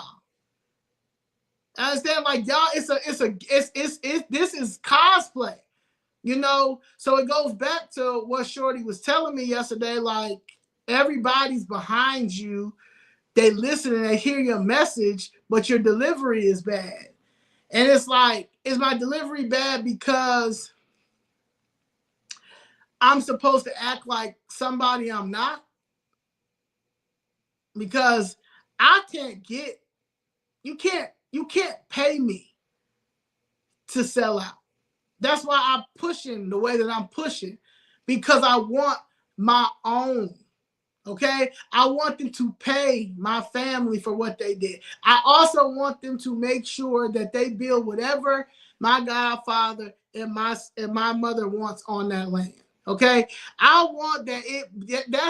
That's what I'm on. So I can't get paid for me to be quiet because y'all don't want me to publicly lynch a black man who's lynching himself. He's lynching his own self. He could have been solved my case. He could have been solved Miss Jackson case. He could have been got us out the way. But no, he let his ego get the best of him. Oh, they think they'll keep coming down here? Well, the longer they come down here, the longer I'm going to make them wait. Okay, and you're going to jail. All y'all going to jail. So I don't care. Keep having me wait long. Y'all going to jail, not me. I'm not going to jail. Y'all are going to jail. Y'all are committing treason. Y'all are violating the U.S. Constitution. Y'all the ones who are taking oaths and saying that y'all are going to care. Y'all are the public servants. Y'all are the ones that are getting our tax-paying money. Y'all getting it.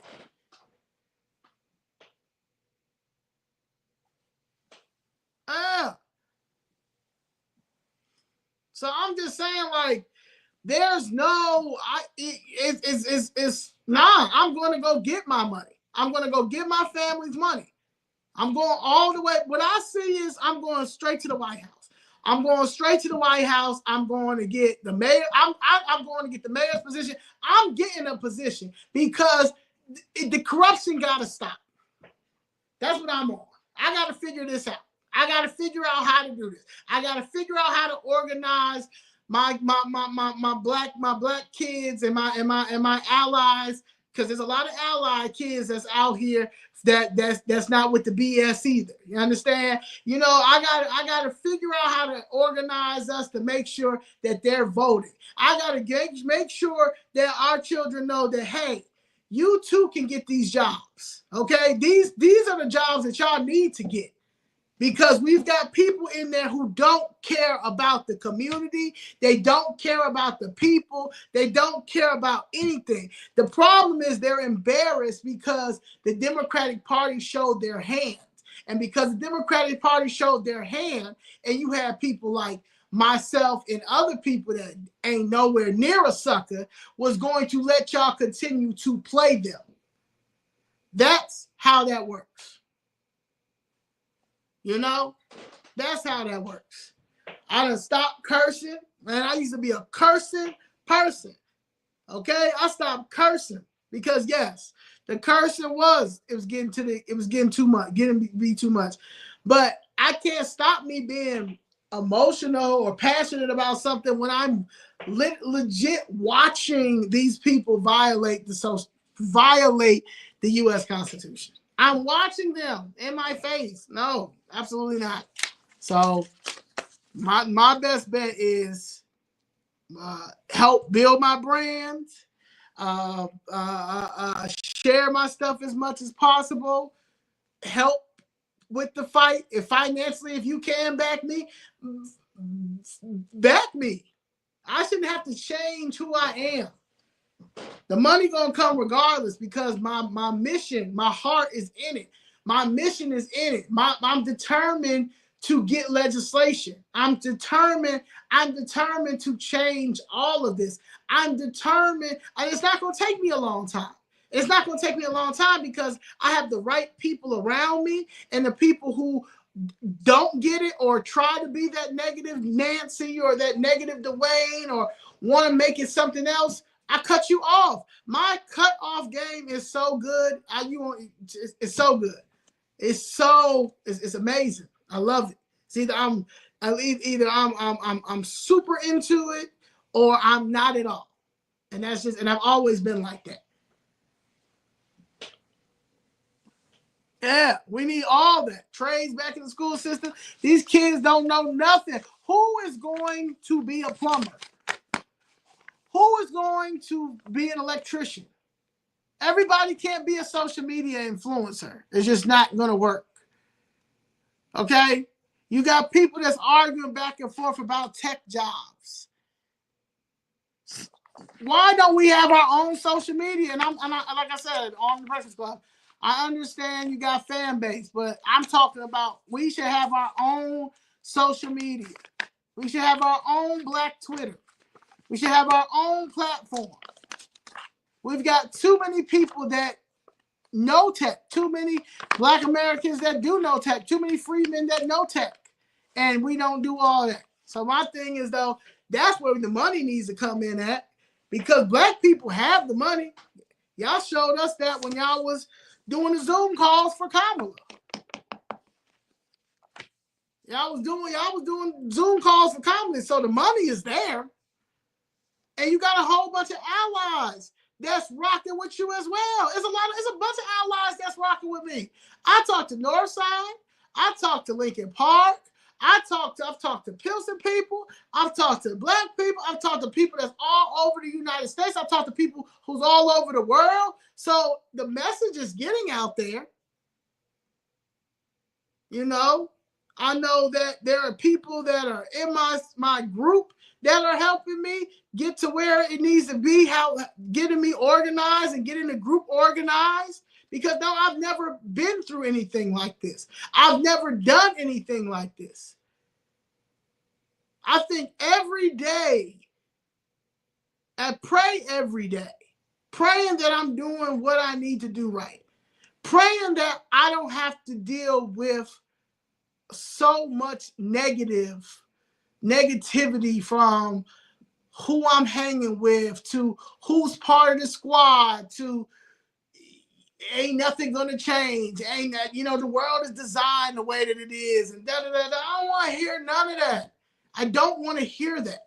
Y'all are the same people that are scared to take off work. Y'all are the same people that will sit there and slave for a job that y'all hate.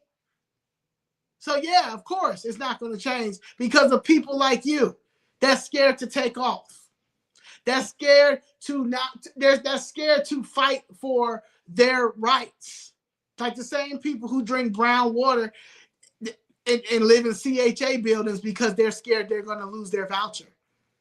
Those are the type of people. So I don't have anything in common with that person. I don't have anybody that let me see, how do I say it?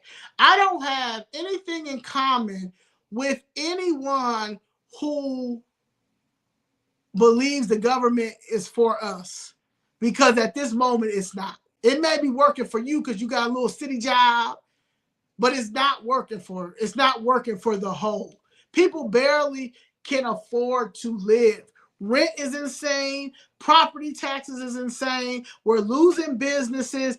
One of our biggest business people that was really for the city, and he was a Republican, Ken Griffin. He got up out of here and moved back to Florida because he already knew what it was. Business right now, the city of Chicago, we're not economically getting the money that we need in the city, because for the last two mayors that y'all had, they sucked. Lori Lightfoot was terrible. I don't understand where these people think that Lori Lightfoot was great. She was terrible. She sucked. And the same with this man. He's terrible. He sucks. He does not know what he's doing. This is not business. Like, we are a business. I don't understand why people don't understand that. You understand? I understand it might be kind of hard for y'all, but we as a whole business, okay? And we are funding all of this. We're funding everything. Ain't nobody should have not one issue. If you're an entrepreneur, you should not have one issue going to the city and getting any type of grants, any type of contracts, any of that. It took forever for them to get rid of Anna Valencia. And that's shout out to TJ, because TJ and Mr. Blakemore that was going down, that was talking about this lady who was in procurement services that raggedy Lori Lightfoot put in there. She put all these non-black people in these positions, and these people only hired their people. Anna Valencia was head of procurement services. The contracts for Hispanics was all the way, 57, 56%. But when it came to blacks, we were only getting 2% of the contracts. 2% of the contracts. So now we have someone in there that I believe is going to be fair when it comes to contracts in general. But the fact that we are put in these places, in these positions, as like we're the first to be this and we're this higher up, but these are puppets. Timothy Evans, a puppet. Tony Preckwinkle, a puppet. Mayor Brandon Johnson, a puppet in distraught. Like, he's just, oh my distress. I feel sorry for my man. I really do, because there's nowhere in the world you're this dumb. There's nowhere in the world that you're this egotistical and this dumb that you're letting this be the way that it is. And you're absolutely right. They block black entrepreneurs. And as a black entrepreneur, I cannot allow this to continue. And I will not allow this to continue. And I don't want to hear the argument, well, the reason why we ain't getting nothing is because, we got to call each other. We calling each other black. Man, black, white, green, purple, yellow, anything. I don't want to hear none of that. I'm Black American, a.k.a. I'm a freedman. I know I'm a freedman. My family were descendants of slaves. They were freedmen. We have the 13th, 14th, 15th Amendment. You have the history, okay? And that's what I'm sticking with, and that's what I'm going to continue to stick with. However, I'm not going back and forth with what we're supposed to be called, because y'all had a long time, okay? Y'all had a long time. Jesse Jackson and James Brown, I'm black and I'm proud, no reparations. We were called colored, no reparations. Okay, we then called Negro, no reparations. We've been called nigger, we've been called DEIs, we've been called everything, we still ain't got no reparations. So I really don't think Moors in it. I don't really think that's the issue. That's not the problem, because ain't nobody figured this out. That's not the problem. The problem is we do not take this U.S. Constitution seriously, and we do not go by the U.S. Constitution. And the U.S. Constitution, 17 what? Because I'm going to use something that's the supreme law of the land, because it's the supreme law of the land. Everybody knows it's the supreme law of the land. Okay? Supreme law of the land. And it was, and my thing is, that's what I'm on. Okay, that's what I'm on, and that's what my group is on, and that's what hopefully the people that's watching this understand as well. We have to educate ourselves. We have to understand what's going on, because I'll be 39 next month. Okay? And I'm not trying to be 50 and 60 years old out here trying to still explain to people why we're still in the position that we are in, because I'm not going to be in that position.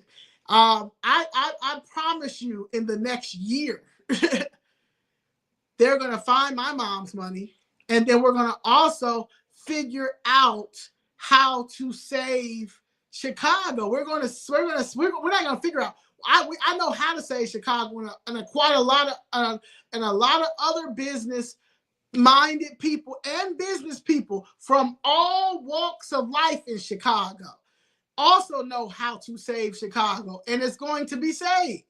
But we cannot sit here and act like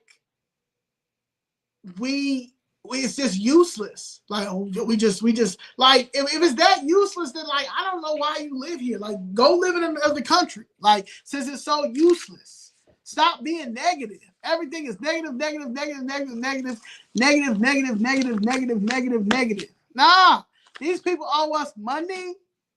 They owe us contracts. They owe us an apology. They owe us a whole bunch of stuff. We've got people that's running Chicago that have no idea what they're doing. It's to the point, it's funny, you understand, because you gotta laugh from being so pissed off. But it's sad. It is sad that he don't care. That man walking out worth $3 million, $4 million. He don't care. That's why I want him to go to jail. It's time for him. It's time to get an audit so we can figure out how much money was stolen from this illegal immigration scam, which was billions. They can sit here and talk about 400 and 600 million if you want to. If they show all the receipts, they did the whole forensic audit, I promise you, it'd be over $2 billion in money that they stole from these people. Now you're dealing with these Venezuelans and these gangs that are now squatting in people's neighborhoods, squatting in people's houses. I was talking to a lady yesterday. She said, older lady went on vacation, came back to a whole family living in the house. The whole family living in the house. Like,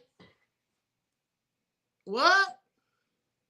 Yeah, so it's going to get worse. And you've got a man who's the mayor who's saying that he's going to protect these people because you got no choice. Because either it's two things, Brandon. It's two things. It's either the cartel is threatening you and saying that they'll kill your whole family if you do not say these things, or you think that you are this nationalist that you've got your team saying as well, and that you're going to run this the way that you want to run this because you and Stacey Gates and a whole bunch of these other weird socialist people said, this is how we're going to do it. We're going to do it just like this, just like this, just like that. No, it don't work like that. It don't work like that at all.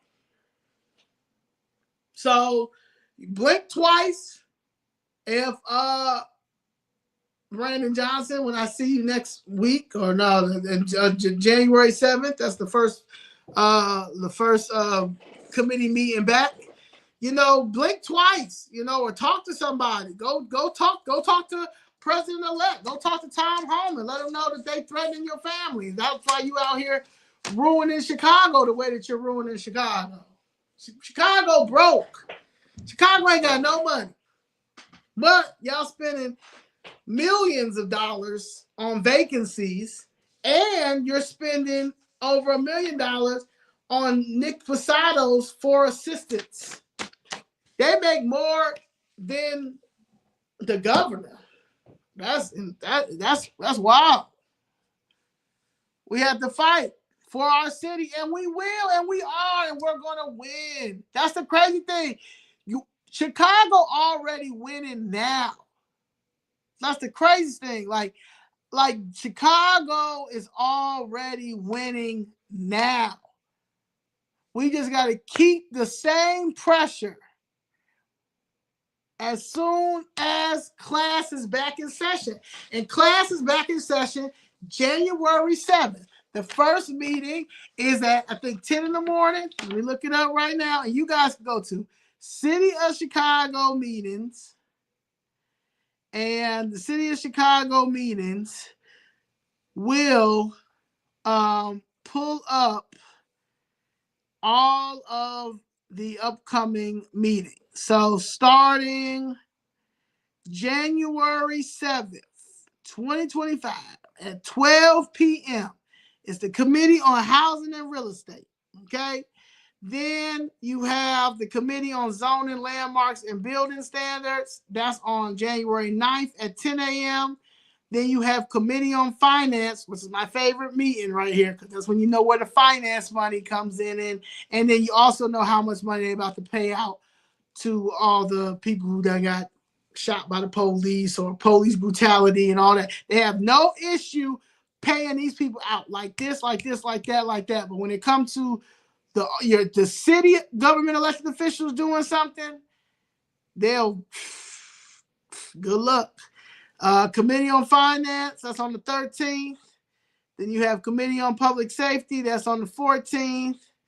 Committee on Transportation and Public Way, that's on the 14th. Committee on Pedestrian and Traffic Safety, that's on the 14th. And then City Council is January 15th, which is Martin Luther King's birthday, his actual birthday. I really feel like we shouldn't be going, we shouldn't be having nothing on his birthday, but that's a whole nother story. All that. But yeah, Chicago is a beautiful place. Chicago has beautiful culture. Chicago, and there's just some things that just is not meant to be in Chicago, like that casino. That casino should not be in Chicago. That casino is wasting everybody's time, money. You're not creating any jobs because nobody does not want to work at no casino in the city. When you could go to Indiana, you can go to Rivers. They just opened one up in Homewood, even though I heard, I don't know if this is true, but there was a guy who was playing, I don't know if he was playing Russian roulette. He was playing something.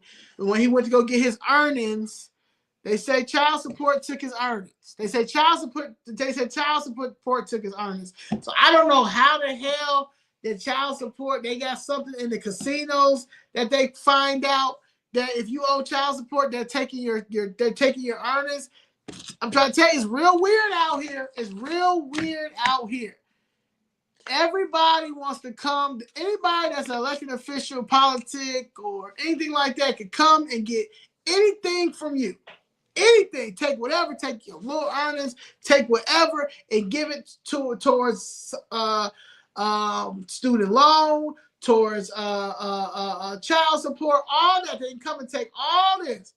But these people can these government elected officials and stuff taking oaths, violating the U.S. Constitution, stealing big money, and they still in there.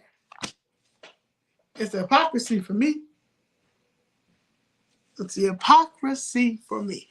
Any questions? And thank y'all for rocking out with me on this Sunday. I appreciate it. And I wasn't even gonna come in here today. Me and my mom had got into it a little bit. And I wasn't feeling too great, but I'm here. So yes. Yes, I appreciate the people who do watch my channel. I appreciate you guys listening to me. And that's how all this goes. But any questions before I get up out of here? Just make sure y'all call ICE. Please make sure you call ICE. Okay?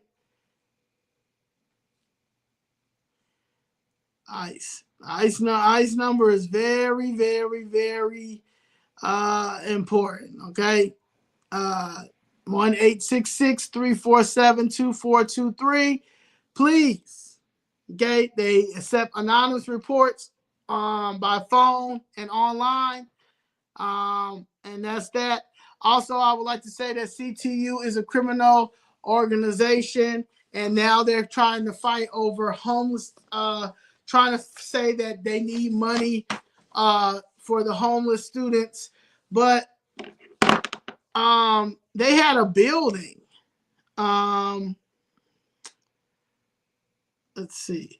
They had a building, 55 West Chestnut Street. The Chicago Teacher Union has owned a 30-story high-rise for 5 decades. 55 West Chestnut. The residential building in the heart of the Gold Coast was built in 1966. They sold the building, but where did the $50 million go? So they had a building. They sold the building 10 years ago. So if y'all care about that and where the $50 million at that nobody don't even know. That's what I'm saying. They all just stealing. It's just been stealing from over time.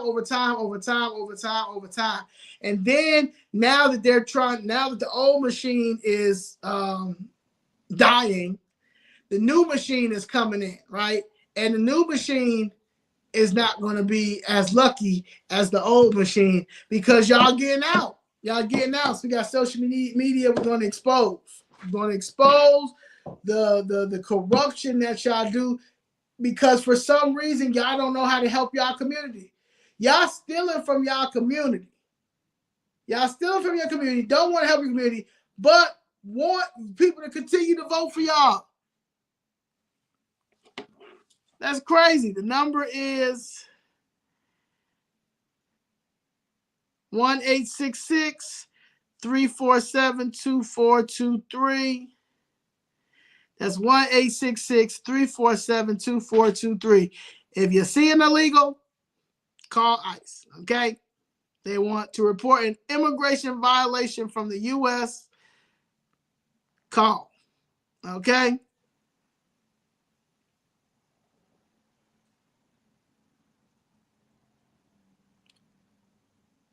I would like Zelle to talk with you regarding Brandon's motivation. I don't even know what motivation he got.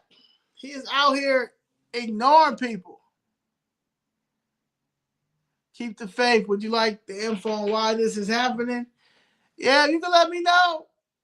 You know, I got leighzoe23@gmail.com. That's my personal email.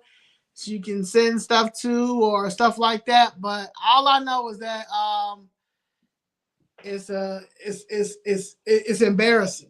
All I know is that it's embarrassing, and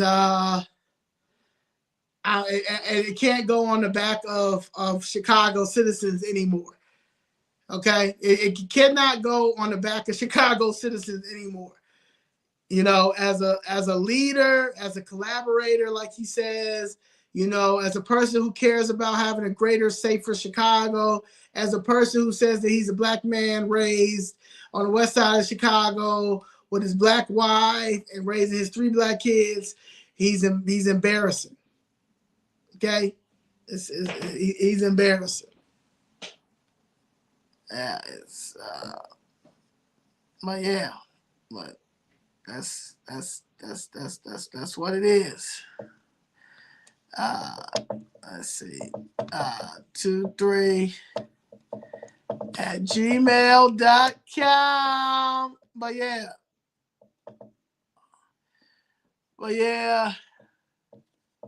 Okay, I just put it in a private chat. But it's Leigh, LEIGHZOE23@gmail.com. Leigh, LEIGH, first name, last name Leigh, LEIGH, first name ZOE, and number 23, that's my birthday number, @gmail.com. But yeah, the child support is it needs to be investigated. It really does.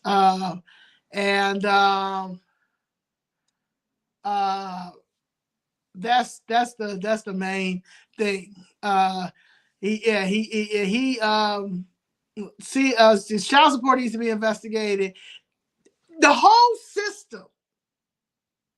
to be done all over. Like, we cannot use systems from so long ago. They just don't work anymore. The next city hall meeting, well, the next city council meeting with the mayor is January 15th at 10 a.m. The next committee meeting at City Hall is January 7th. So all I know is that my thing is, though, it can be a baby. They say it's a baby. They say it's a lot of stuff. I really don't care about the baby or not.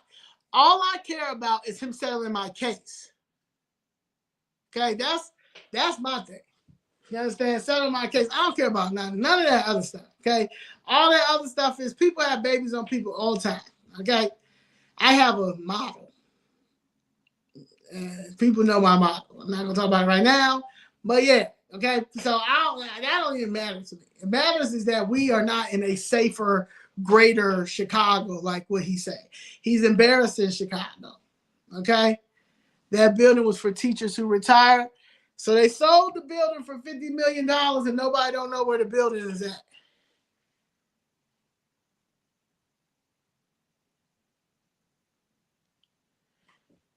Yeah, because you got a terrible governor too. Y'all governor is absolutely terrible. Kathy, she's terrible. Let me tell you how terrible she is.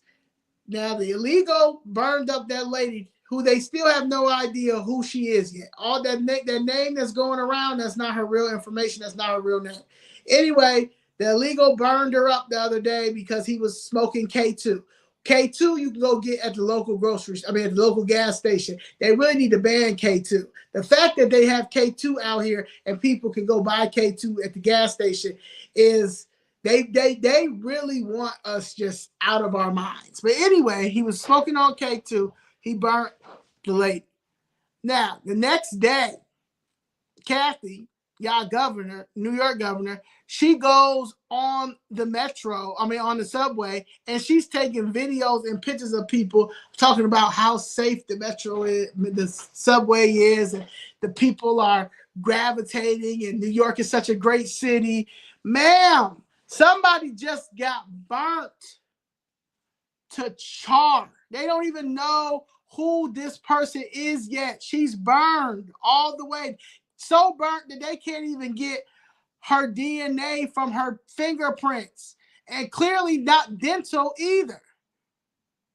But they can't get it because you know how long it's going to take until a family member finally starts coming out saying that they haven't heard from their person for this amount of time or something like that. You understand? Like, that was real weird. Yeah. Right, Carlos. We do not care. We care about Chicago. But Kathy she's the worst. Okay? She is just as worse as Gavin Newsom. She's just as worse as JB Pritzker. She's just terrible. She is terrible, and she should not be in that position. And that's just how it is. So you gotta, it's about getting the people out. Like in New York, y'all gotta get AOC out. AOC gotta get up out of AOC is the ringleader behind a lot of this BS that's going on, is because of AOC with this socialist agenda. But yeah, so that's it. Like Governor Pritzker, Gavin Newsom, Governor, they tell him he's talking about he's thinking about running in 2028. For what?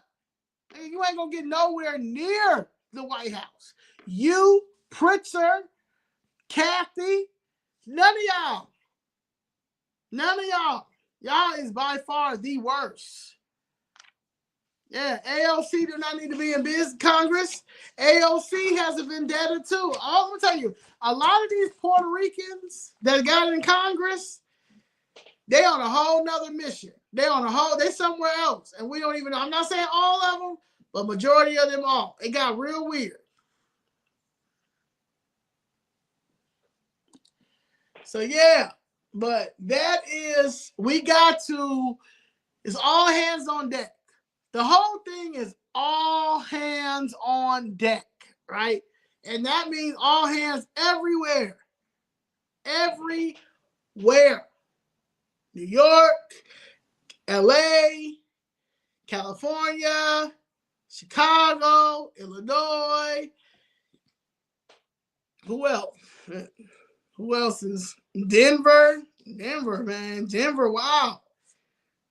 You know, so that is it just gotta be all hands on deck. But again, we do not have to be out here in masses like we were. Like, you know what I'm saying? We don't have to be out here like protesting all this stuff like that. No, we just gotta get organized and make sure your kids, your aunts, your cousins, if you the favorite auntie in your group, take your nieces and nephews out for some ice cream and start talking to them about these elections and about these criminals who are in office.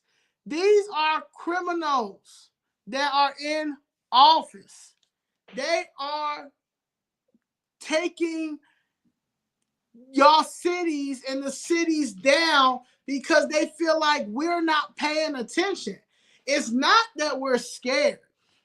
There's a few that's scared, but it's really a lot that's not scared. They're just unaware. So it's about getting us aware so this don't happen again. This can never happen again. This can never happen again. This is the final movement. This is what I call it. And the final movement involves everybody who has common sense. Everybody that has common sense and knows their privilege and knows that this is not what God intended for anybody to live like. Ain't no way in the world that these people are standing up for the Pledge of Allegiance. They also are getting these pastors and stuff to come in and pray at city council meetings or pray at inaugurations and stuff like that. And y'all don't care nothing about that prayer. The pastor don't care nothing about the prayer. The priest don't care nothing about the prayer. And none of these disgraced elected officials care anything about their prayer or that oath. Because if they cared about that oath and that Constitution, we wouldn't be in shambles the way that we are. Yeah, we got to act fast. And acting fast is organizing in y'all and where you at. If you in Chicago, organize. If you in New York, organize. LA, organize. Whatever major city, organize. That is how we're going to win. That's how we the people are going to win like that. I don't want to hear nothing about no white supremacy. I don't want to hear nothing about, no, it was designed like this. I don't want to hear none of that because what we have is a third party. And the third party is the party that needs to be freedmen. The freedmen needs to have their own party. And that's it. The freedmen needs to have their own party. Thank you, Carlita. Appreciate you, Carlita. Thank you very much. But yeah. That's how that is. So we got to get along. And let me tell you something. It's going to be some times that we don't get along. We may have to be going back and forth. Y'all got to look at this as like the March Madness. Y'all got to put a roster together. Y'all got to put not a roster. What's it called? We got the map with all the teams. Y'all got to put all the teams, and we got to put all these people who's connected, these elected officials, who they connected to. I know I'm about to do one for the Disgrace 50. This is when this person, this alderman voted on this, and that. She voted on everything that was against the Chicago citizens. She cannot be in office anymore. He got 4 people that work on his staff, and they're making $300,000 a year. And he in there crying about he just lost somebody.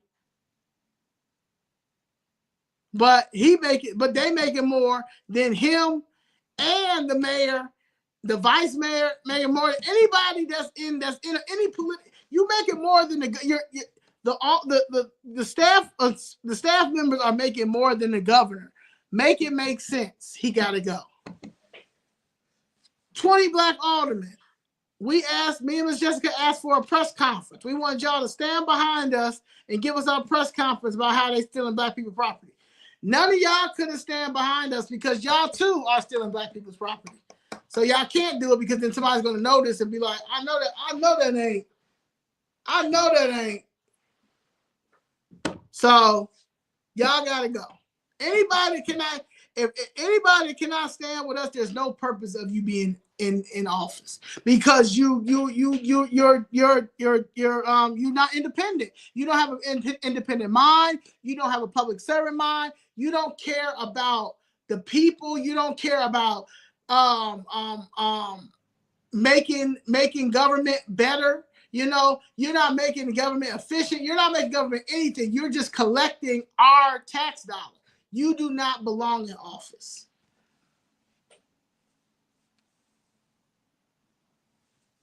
Yeah, it's definitely right, Didi. It's now or never. You're absolutely right. And it's now. I don't want to hear anything. I don't want to hear nothing. I don't want to hear, well, how are we supposed to do this? What do you mean, how are we supposed to do this? I have meetings. Are your family registered to vote? Any of that. Are you guys ready? Do you guys, let me tell you something. The black pack is bigger than any pack out here. We got the money. We have the resources. We have the grassroots. We have all of that. We have all of that. So it shouldn't even be a what's the plan. The plan is, I know where I'm going to be starting January 7th. It'd be nice if a few other people start going down there January 7th. Right? And then start getting ready for city council. Then start getting ready to start going to Springfield. Then start getting people in your wards. Or if you're not in Chicago, if you're in, another city, New York or whatever, start researching your city council people. Start researching people who ran against them and probably had the opportunity to win. Look at policy. Molly says it's the best. You look at policy over politics. Right. But you got to know, these are the things that you have to do. We can sit here and say, all right, we're going to do this, we're going to do that. We got to do it. When I first started doing this down in City Hall, when I decided that one day, I was like, you know what? Yeah, I'm not going to just wait. I'm going to I got to figure out something. I went to Walgreens and got 3 poster boards. Okay? Like, went and got 3 poster boards. So, yeah. As far as somebody said, explain CTU. I don't have the. I'm actually working on a show with a few people that can break down CTU from the back to the front to the side ex-retired teacher members, people who have ran against some of these CTU members, people who have been in the whole CTU thing, understands their relationship with them going down to Venezuela, all those things. So I'm having somebody go on there to explain all that. All right, that's how that has to work. But yes, the black leaders have totally sold us out. They can't help us if they wanted to. That's why they're so mad. That's why it's the, don't be too hard on Brandon. No, Brandon's hard on himself. Okay, because Brandon could have, instead of being so Hollywood, I was outside last year protesting. Last year I was protesting. Okay. It's going on 2 years. Now I was protesting outside. And instead of you going through that side, your advisor, Jason Leigh and Maurice Robinson and whoever else y'all all thought y'all was Hollywood and was going through other doors to avoid little old me. Little old me, to avoid little old me. Now look at you 2 years in. And you still haven't settled my case. And I'm being too hard on him. No, he's being too hard on him. He's an idiot. He's an idiot. His advisor's an idiot. Jason Leigh, Maurice is an idiot. They're idiots. And everybody that's on his team is an idiot. Maria Richardson Lowry, she's an idiot. Bradley Wilson, he know he's not an idiot, but he know he's about to be in trouble. But all these people who have said Tony Preckwinkle, an idiot, Governor Pritzker, an idiot. These are idiots that are running the state of Illinois and the city of Chicago and Cook County. So you can't sit here and tell me I'm keeping the black man down. He's keeping me down. Okay, he's keeping me down that I have no choice. He's keeping me down that I have no choice to go higher when it comes to him. If my family's uncomfortable, if my godfather's uncomfortable, if my mother's uncomfortable, he's gonna be uncomfortable too. That's how that works. That's how that works. He might as well go ahead and be a Venezuelan. He identifies as a Venezuelan. He identifies as one of them. He might be an illegal. For all they say he may come from Haiti. I don't know if that's true or not. But all I do know is that he cares nothing about the South Side and the West Side. Even though he said he's put major investments on the South Side and the West Side, I haven't seen them yet. So I don't know if you guys have seen them, and if you guys have seen it, please let me know, because I don't know what major investments has he's done. Okay, I don't know at all. I know that that the fire brigade, the Chicago Fire Department has yet to get their contracts filled, and they've been waiting for 4 years. But there's $1 million and assistant to staff money for Nick Posado. 4 women get $300,000 a year, make more than the fire commissioner, the superintendent of police, attorney general, and the governor, and the fire commission, and the firefighters have been begging for 4 years to get a raise. They can't even get a better a fire truck. Their fire truck wheels are falling off as soon as it's an emergency.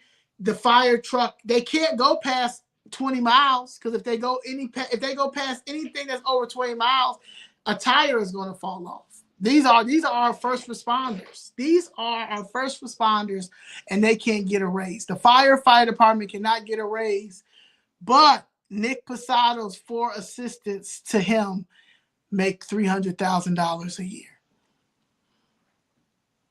And this is all like public. Everybody can see this. Everybody can see this. They really is playing in our faces, y'all. They literally are playing in our faces. So yeah, it's really not. It ain't a surprise anymore. It not even surprising me. Like when I see stuff, like I'm not gonna be surprised, because next week it's about to go down. I don't know what's about to happen, but next week I feel it. Like I got my music ready. I got my popcorn ready, but it's going down next week. I already know it's going down next week. In the first week, the next week, and then the first week of like January 6th to January 12th. I already feel it. I already feel it, because Kwame Raoul coming out too much. He coming out too much, and he really not even out. So that's a problem too. So it's going down. You have not seen anything on the South Side. Me either. But according to him, he's made millions of dollars in investments on the South Side and the West Side. I have not either. I know that they stealing Tiff money. They stealing tax increment financing money.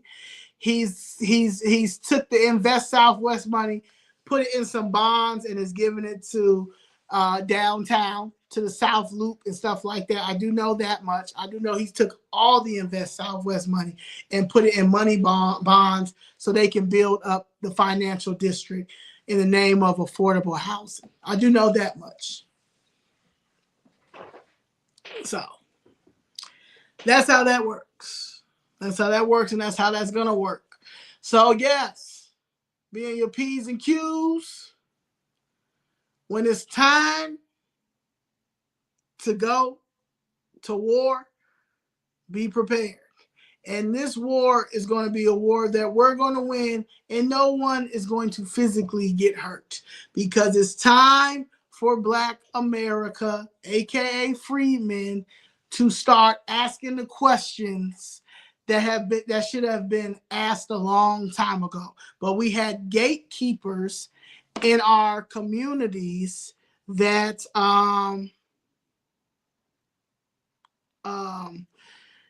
we had gatekeepers and our black gatekeepers in our communities, being the elected officials, being the pastors, being the nonprofit people, being all these people that care about self. And they have learned how to, like I said, the Democratic Party turned into a cult. The blacks then turned into like some type of weird social club, but ain't getting no return. But you just want to be in the crowd because Jesse Jackson was one, or Martin Luther King was one, or or something like that, or Maxine Waters, or AKA, or da. Nah, this ain't the same Democratic Party from back then. Okay, everybody up in heaven is upset. Everybody's pissed off. Everybody's upset because how did we let it get this far? How did we let it get this far that you got people out here, you got kids out here arguing more about pronouns than anything else? That's scary.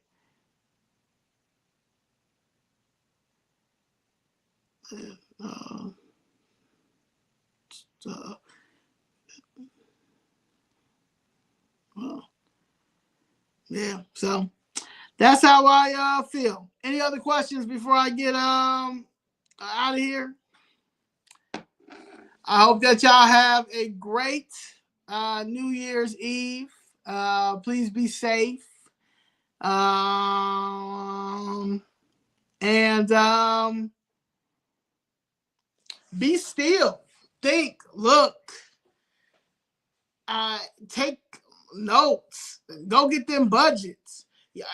I don't know about. I know for the city of Chicago, everybody can go back and get a budget from I would go all the way to like daily.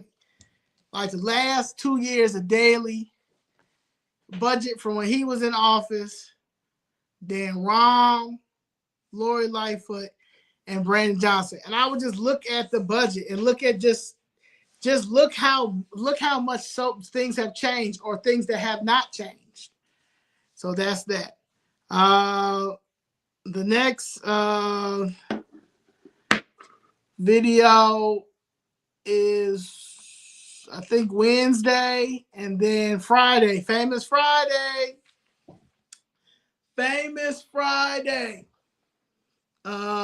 And Famous Friday is going to be the corrupt judges, the Cook County corrupt judges.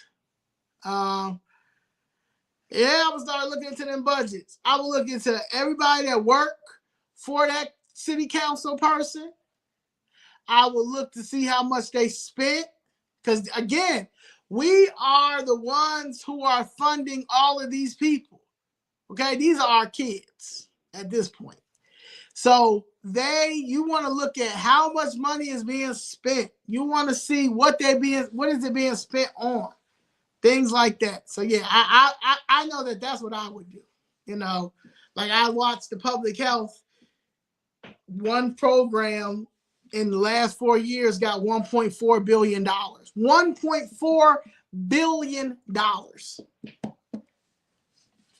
Epidemiology. So, and the public health in a lot of these cities in these local cities, they're all ran by foreigners.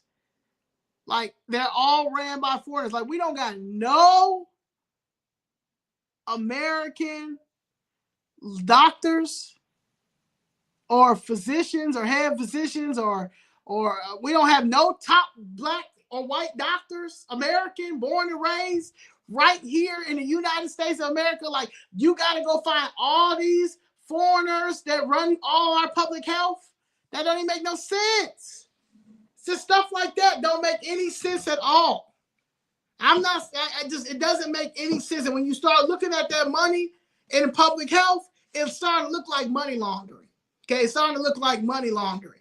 And that's what they do, because we have so many dumb politicians that are American that hire everybody but us, because they need somebody that works with their corrupt agenda as well. You understand? And that's you got to break the corruptness. If you don't break the corruptness, it's going to continue to happen. And that's just how that works. People need to go to jail. These people need to go to jail, and they're going to go to jail, but they're dumb. They are dumb, but they never would have thought that we were smart enough to push back. They never thought that we were going to start asking questions. And these are questions that everybody can ask. These are our tax-paying dollars. These are, if you have houses, if you have houses, if you have rental properties, if you have any of those type of things, and you are paying taxes on this and insurance on there, you should have no issue getting certain services in those wards. Like, I keep talking about Tiff money, because Tiff money is supposed to be for us. Tax increment financing is supposed to be for us. But these low down sellout rejects have used the Tiff money as their piggy banks, or they go and get pushbacks and all of those type of things. Because we just let it happen.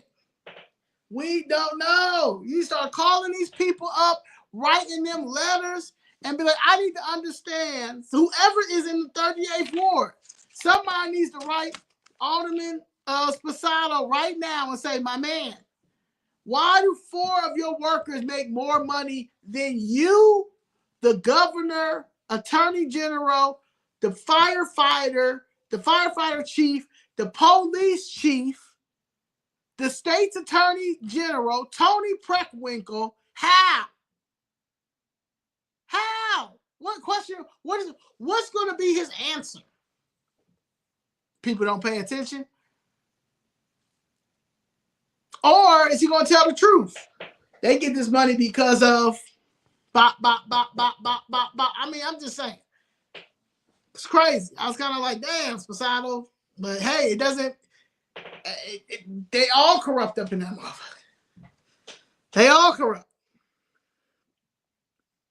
It's crazy.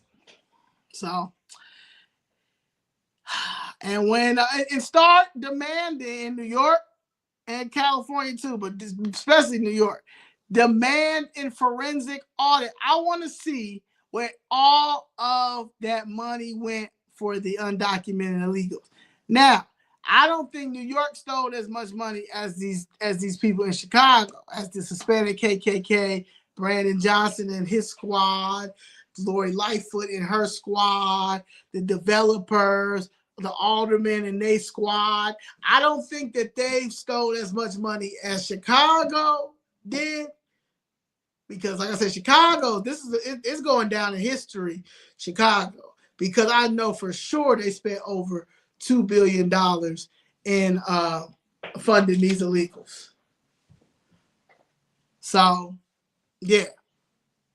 But those are things that y'all need to demand. Use ChatGPT. Send one all the time. Start sending one to the Department of Justice. We got new administration now. We got a whole new Department of Justice. We got Pam Bondi.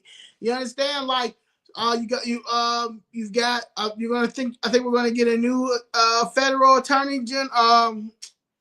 Attorney General's paying Bondi, a federal inspector general.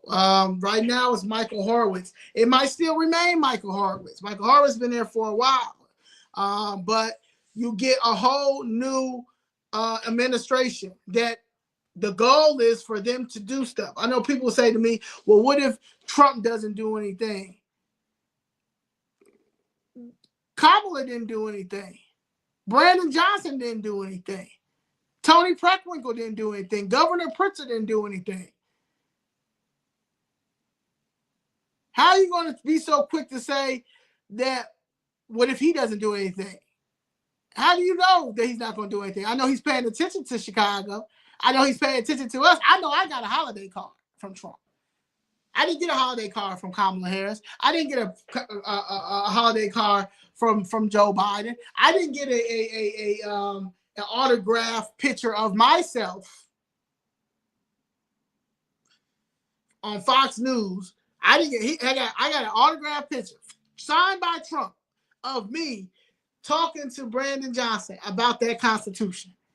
Okay, I do know that. I do know that they're paying attention. I do know that the feds are reaching out. I do know that. I do know that they know exactly who Miss Jessica Jackson is and Zoe Leigh is. They know exactly about our cases too. I know that much. I know that January 20th is going to be a time. I know that I was invited to the inauguration. I know that Miss Jackson was invited to the inauguration. I do know that much.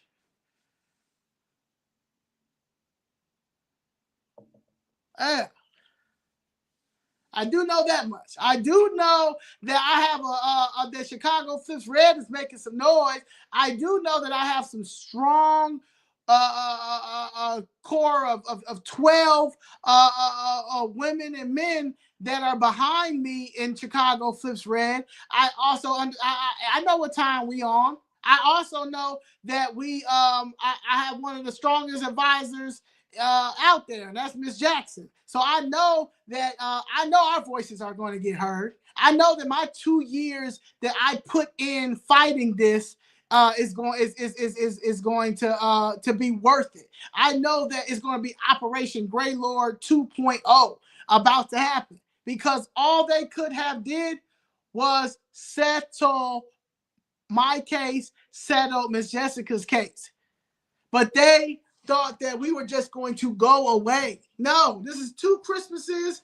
It's about to be 2 New Years that I'm dealing with this. It's a second New Year I'm bringing in because y'all won't settle my family's case. And people who don't understand me fighting for generational wealth, then you're just never going to get it. And that's okay. And me and you don't align. You don't care about legacy. You don't care about generational wealth. You don't care maybe to even leave some type of footprint or mark in America, in history. I'm not going to let anybody disrespect me. And that's just what it is.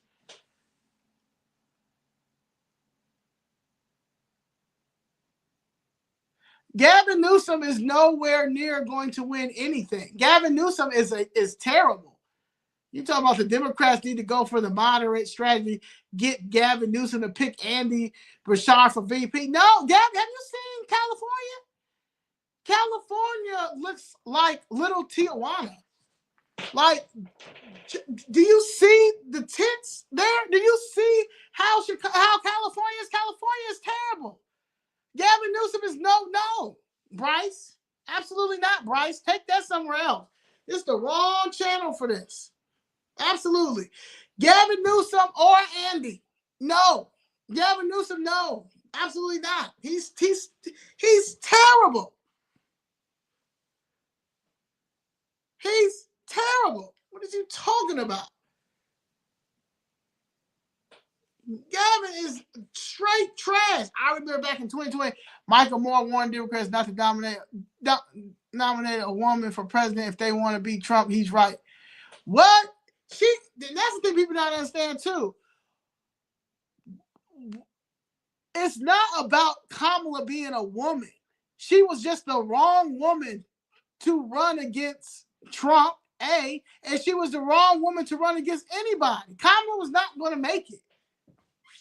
So that doesn't have anything to do with it, Bryce. Michael Moore, I like Michael Moore too, but no.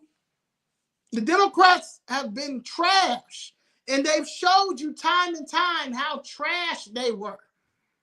And this time they just showed their hand. Kamala was terrible as a state's attorney, as the attorney general, as the vice president. We're gonna keep letting her go from worst to worst to worst. Okay, now I think she's good for being the president now. No. Yeah. She definitely. I know she was a terrible attorney general, state's attorney too, but she really got it. She really got it as the president of the United States. No, absolutely not. She was not it. And this ain't the Cowboys. You know what I'm saying? The people just gonna ride with the Cowboys. They can win, lose, draw, whatever.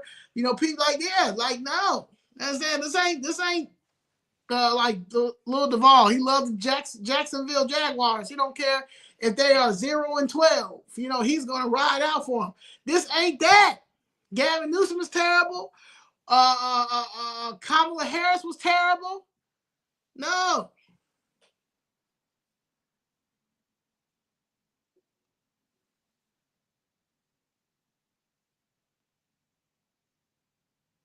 Right. Yeah, right. Yeah, Kamala. No, Roland Martin is trash too. I mean, you over here talking about Gavin Newsom is the last man standing who can say the Democratic Party is done, baby. Bryce, the Democrat, ain't no Democrat. You're the only one holding on to Democrat Party in here. Gavin Newsom, he killed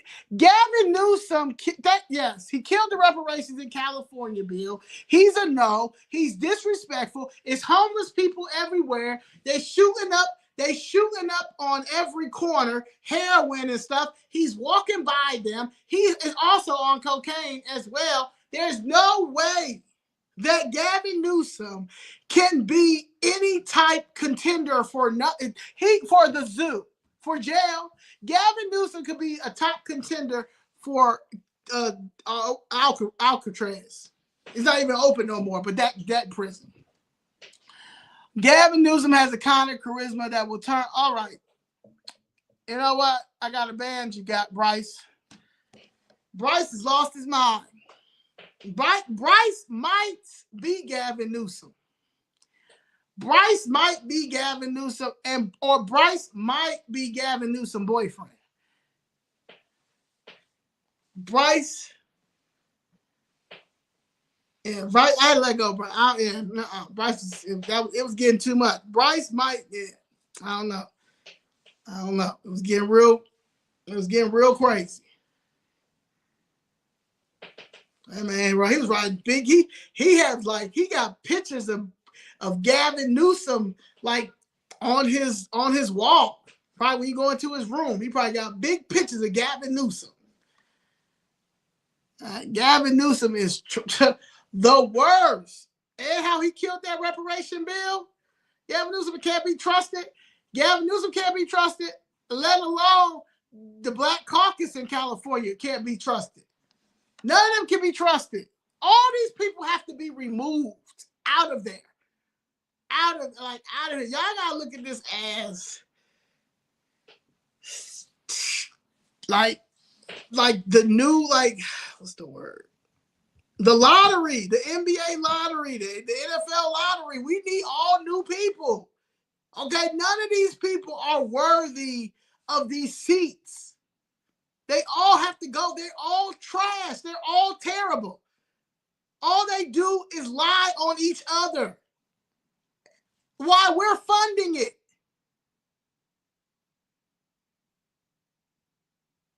Why we're funding all of this. They lying on each other. Pushing socialist agendas. You know how hard it is? You think it's hard getting these people? You think it's hard?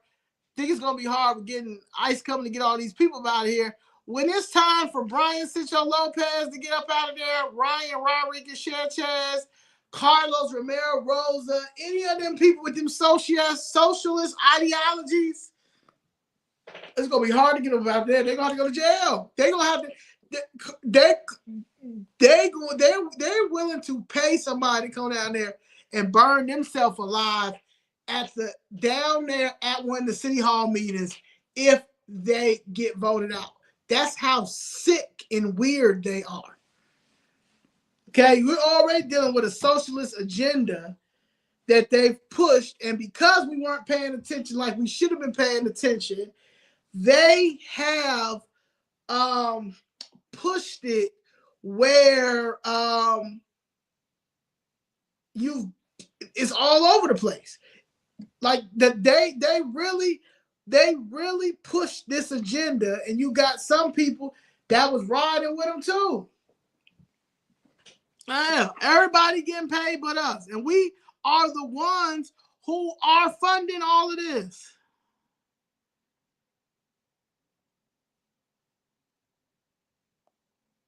Right. So yeah, that's how I'm gonna say it. Damn, in 3 hours. Man, we need to sue them for neglect. We need to sue them for a lot of stuff, you know. But first, we gotta get these people out of here. But with the help of Trump, Tom Homan, Pamela Bondi, the new Department of Justice lawyers that are coming in there, I really feel like it's going to be an awakening. It's going to be a historical awakening, and everybody's going to be able to watch it and be able to tell their family members and their kids, and hopefully they understand those things, you know. And the thing is, you know, I'm not for you know, like there's a lot of people that are just anti-immigrants. They hate them, taking it to the. I'm not that at all. I just know that we were taken advantage of by with the help of these elected, with no help from these elected government officials. They did not have our back. They did not have our best interests. Like I think Miss Jessica said, when the sanctuary city thing first came, when they were coming over here and stuff, and people started noticing that the Venezuelans were being brought over on the south side. One of the callers has said, "Is this a sanctuary? Is this a sanctuary city, or is it just a sanctuary south side?" Because they were bringing all of the Venezuelans to the south side. So they had already had a plan and just thought that we weren't going to push back, and we did.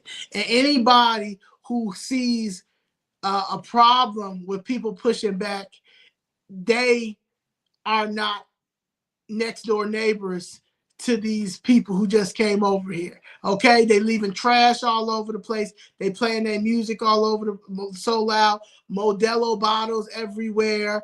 They fighting each other. They shooting each other and putting them in dumpsters. All this stuff is happening on the south side in areas like South Shore, Bronzeville, Hyde Park, and they're not showing it the way that they should show it on the media, because then it would show everybody's been right that's been fighting this and been telling y'all this and been showing y'all this. So people who sit here and be like, you know, you're being too hard, you know, on the immigration thing, then you come be down here with them.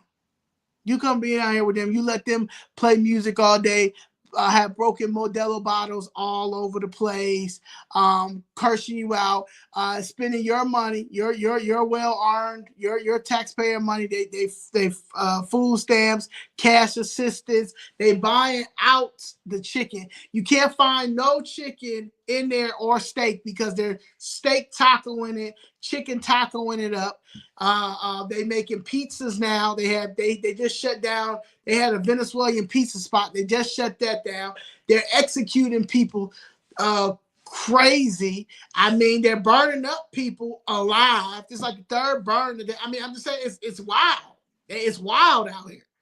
So sit here and be upset and mad that people have decided to fight against something like this and not going to allow this to happen.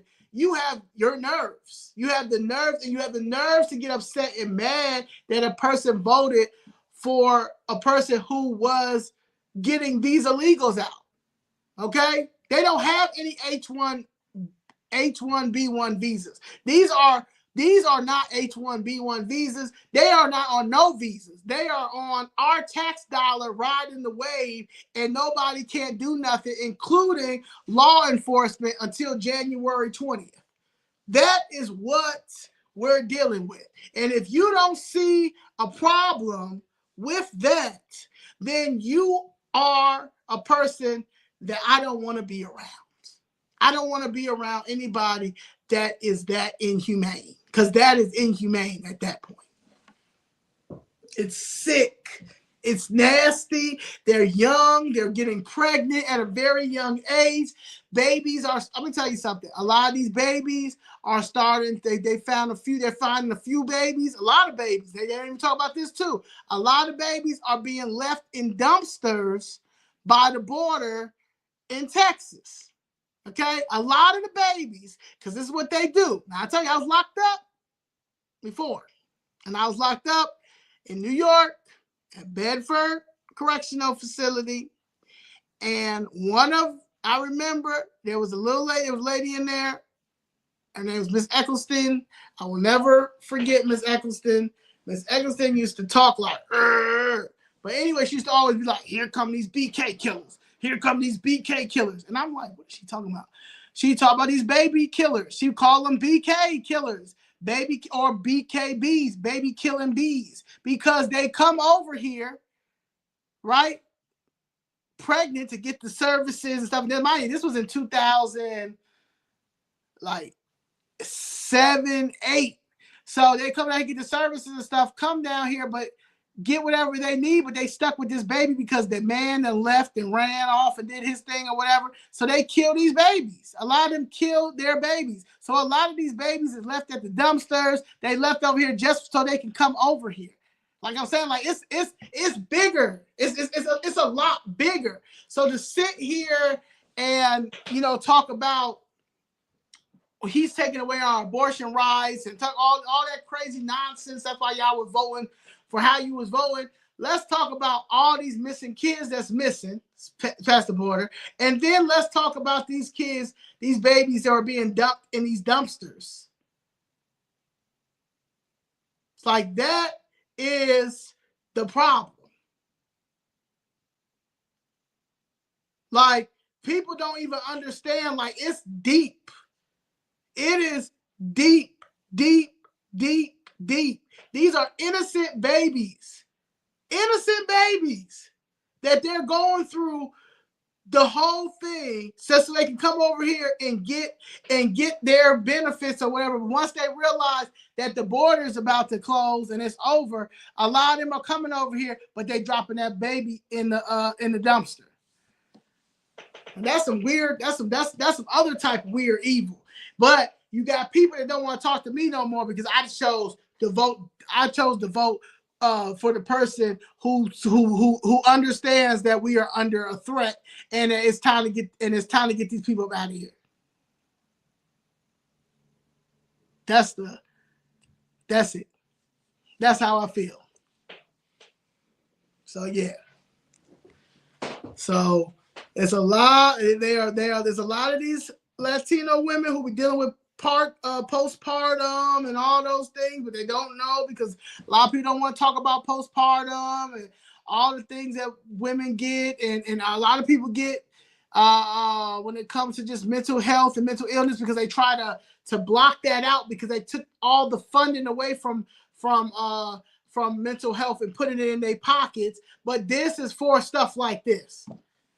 It's so many women, so many Hispanic women that are in jail, and white women too, that are in jail for killing their kids, drowning them, dropping them down on a couple of people just throw them out the window. I mean, sell them for drug. I mean, like it's bad. And who is the person who gets hurt the most? The child. So yeah, I know I went too long, but yeah. All right, y'all. I did 3 hours. I hope y'all enjoyed it. I know it was all over, but I just wanted to tell you that. So happy New Year. I pray that everyone has a great New Year, and I hope that we get some common sense and all hands on deck. And please understand that we are the chosen ones, and this is the final movement. And don't let these people distract you. Everything that Trump does is not going to be, you're not going to agree with. Just like we don't agree with a lot of things that our friends say or our family members do or they do, or when it comes to sports or anything else like that. Or, you know, he's a human being, just like we're human beings. Everybody's not perfect. So there's going to be some stuff that you may not agree with. Like there's people that don't agree with the H1, the H1B visa thing. To me, I think it's funny. I think that it's funny watching white racist tech men get mad about them losing their engineer jobs and stuff when they kept black people out of tech for a very long time. I don't understand why any black people is even arguing with them about that. Let them argue with each other about that. Let them take care of that. Or go back to them and say, well, remember when we was trying to get in tech and y'all was pushing us away so we couldn't get in tech. Whole time, the Indians did a whole pipeline and got up in here and doing tech. Karma. So yeah, I don't see nothing wrong with that. I mean, and again, people don't want to work. I know plenty of people, I just told you, I have a family member who has a college education from one of the top schools in the United States of America. That person does not want to work at all. Does not care to work at all. Don't want to work. And she's willing and able. She can do everything. She has all her eyesight. She has 10 toes, 10 fingers. She can walk. She's not fat. All of that, and she does not want to work. So at the end of the day, it's a lot of people that do not want to work. It's a mental illness. It is laziness. So yes, we're going to have to figure it out. But that's where it goes to where a Freedmen Department comes in at. That's where like Mama Doris has her Black Chicago contract that outlines the percentage of jobs that Black Chicago citizens need. When it comes to even with the housing, with the Tiff money, everything is outlined in this contract that needs to be implemented into the next the next administration. If it can't happen this administration, that has to be implemented the next administration. And every other person can do this too. So it's not just like it's taking it away from us. At the end of the day, no, we're entitled to this amount, and we're not getting any of this stuff when everybody else is they're getting whatever they want on the back of our laws, on the back of what our ancestors fought for. Now let us use it. That's how it would like to. That's how this works.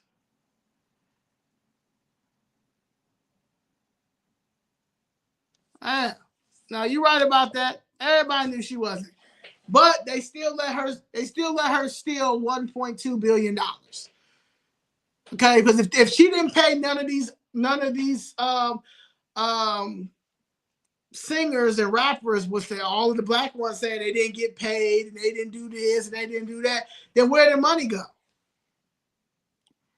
Where did the money go? So yeah. A third party definitely it can happen and it should happen. What are we waiting for? What are we waiting for? That's the question. Of course, Kamala stole that money. $1.2 billion. Y'all worried about H-1B1 visas when you guys gave her, y'all raised $1.2 billion for an Indian woman and a husband who is a Jew who already has his money, on top of the kids who already said that one of the kids wasn't even for Israel. She was for Palestine. So it's all messed up.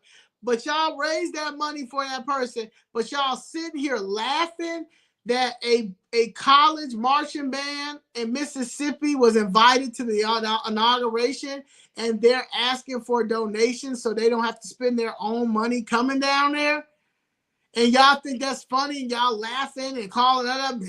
Look at you. When y'all were giving y'all last $20 bill to an Indian woman by the name of Kamala Harris. Who's slow? All right, man. I'm gone after that. That's good. That's that piece, y'all. That's that piece.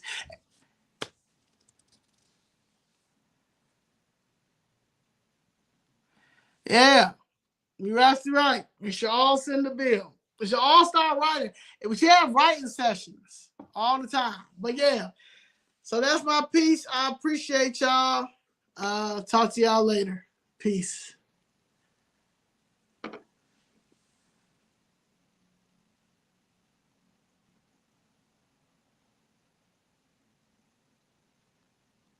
My daughter said her sorority gave her rent. I had to come back. My daughter said her sorority gave her rent money. What? Yeah. We can do it ourselves. We don't need to get no lawyers. We can do pro se. We don't need to get no lawyers. These lawyers are trash. These lawyers, Thurgood Marshall can't stand none of these lawyers. So yeah. That's just crazy. These lawyers are an embarrassment to Thurgood Marshall. They're an embarrassment to Medgar Evers. They're an embarrassment to anyone that was in the movement that was riding for us. These are the worst, embarrassing lawyers on earth. If you are a civil rights attorney and you went to an HBCU school, you should be ashamed of yourself. You should be ashamed of yourself. All right. I'm gone.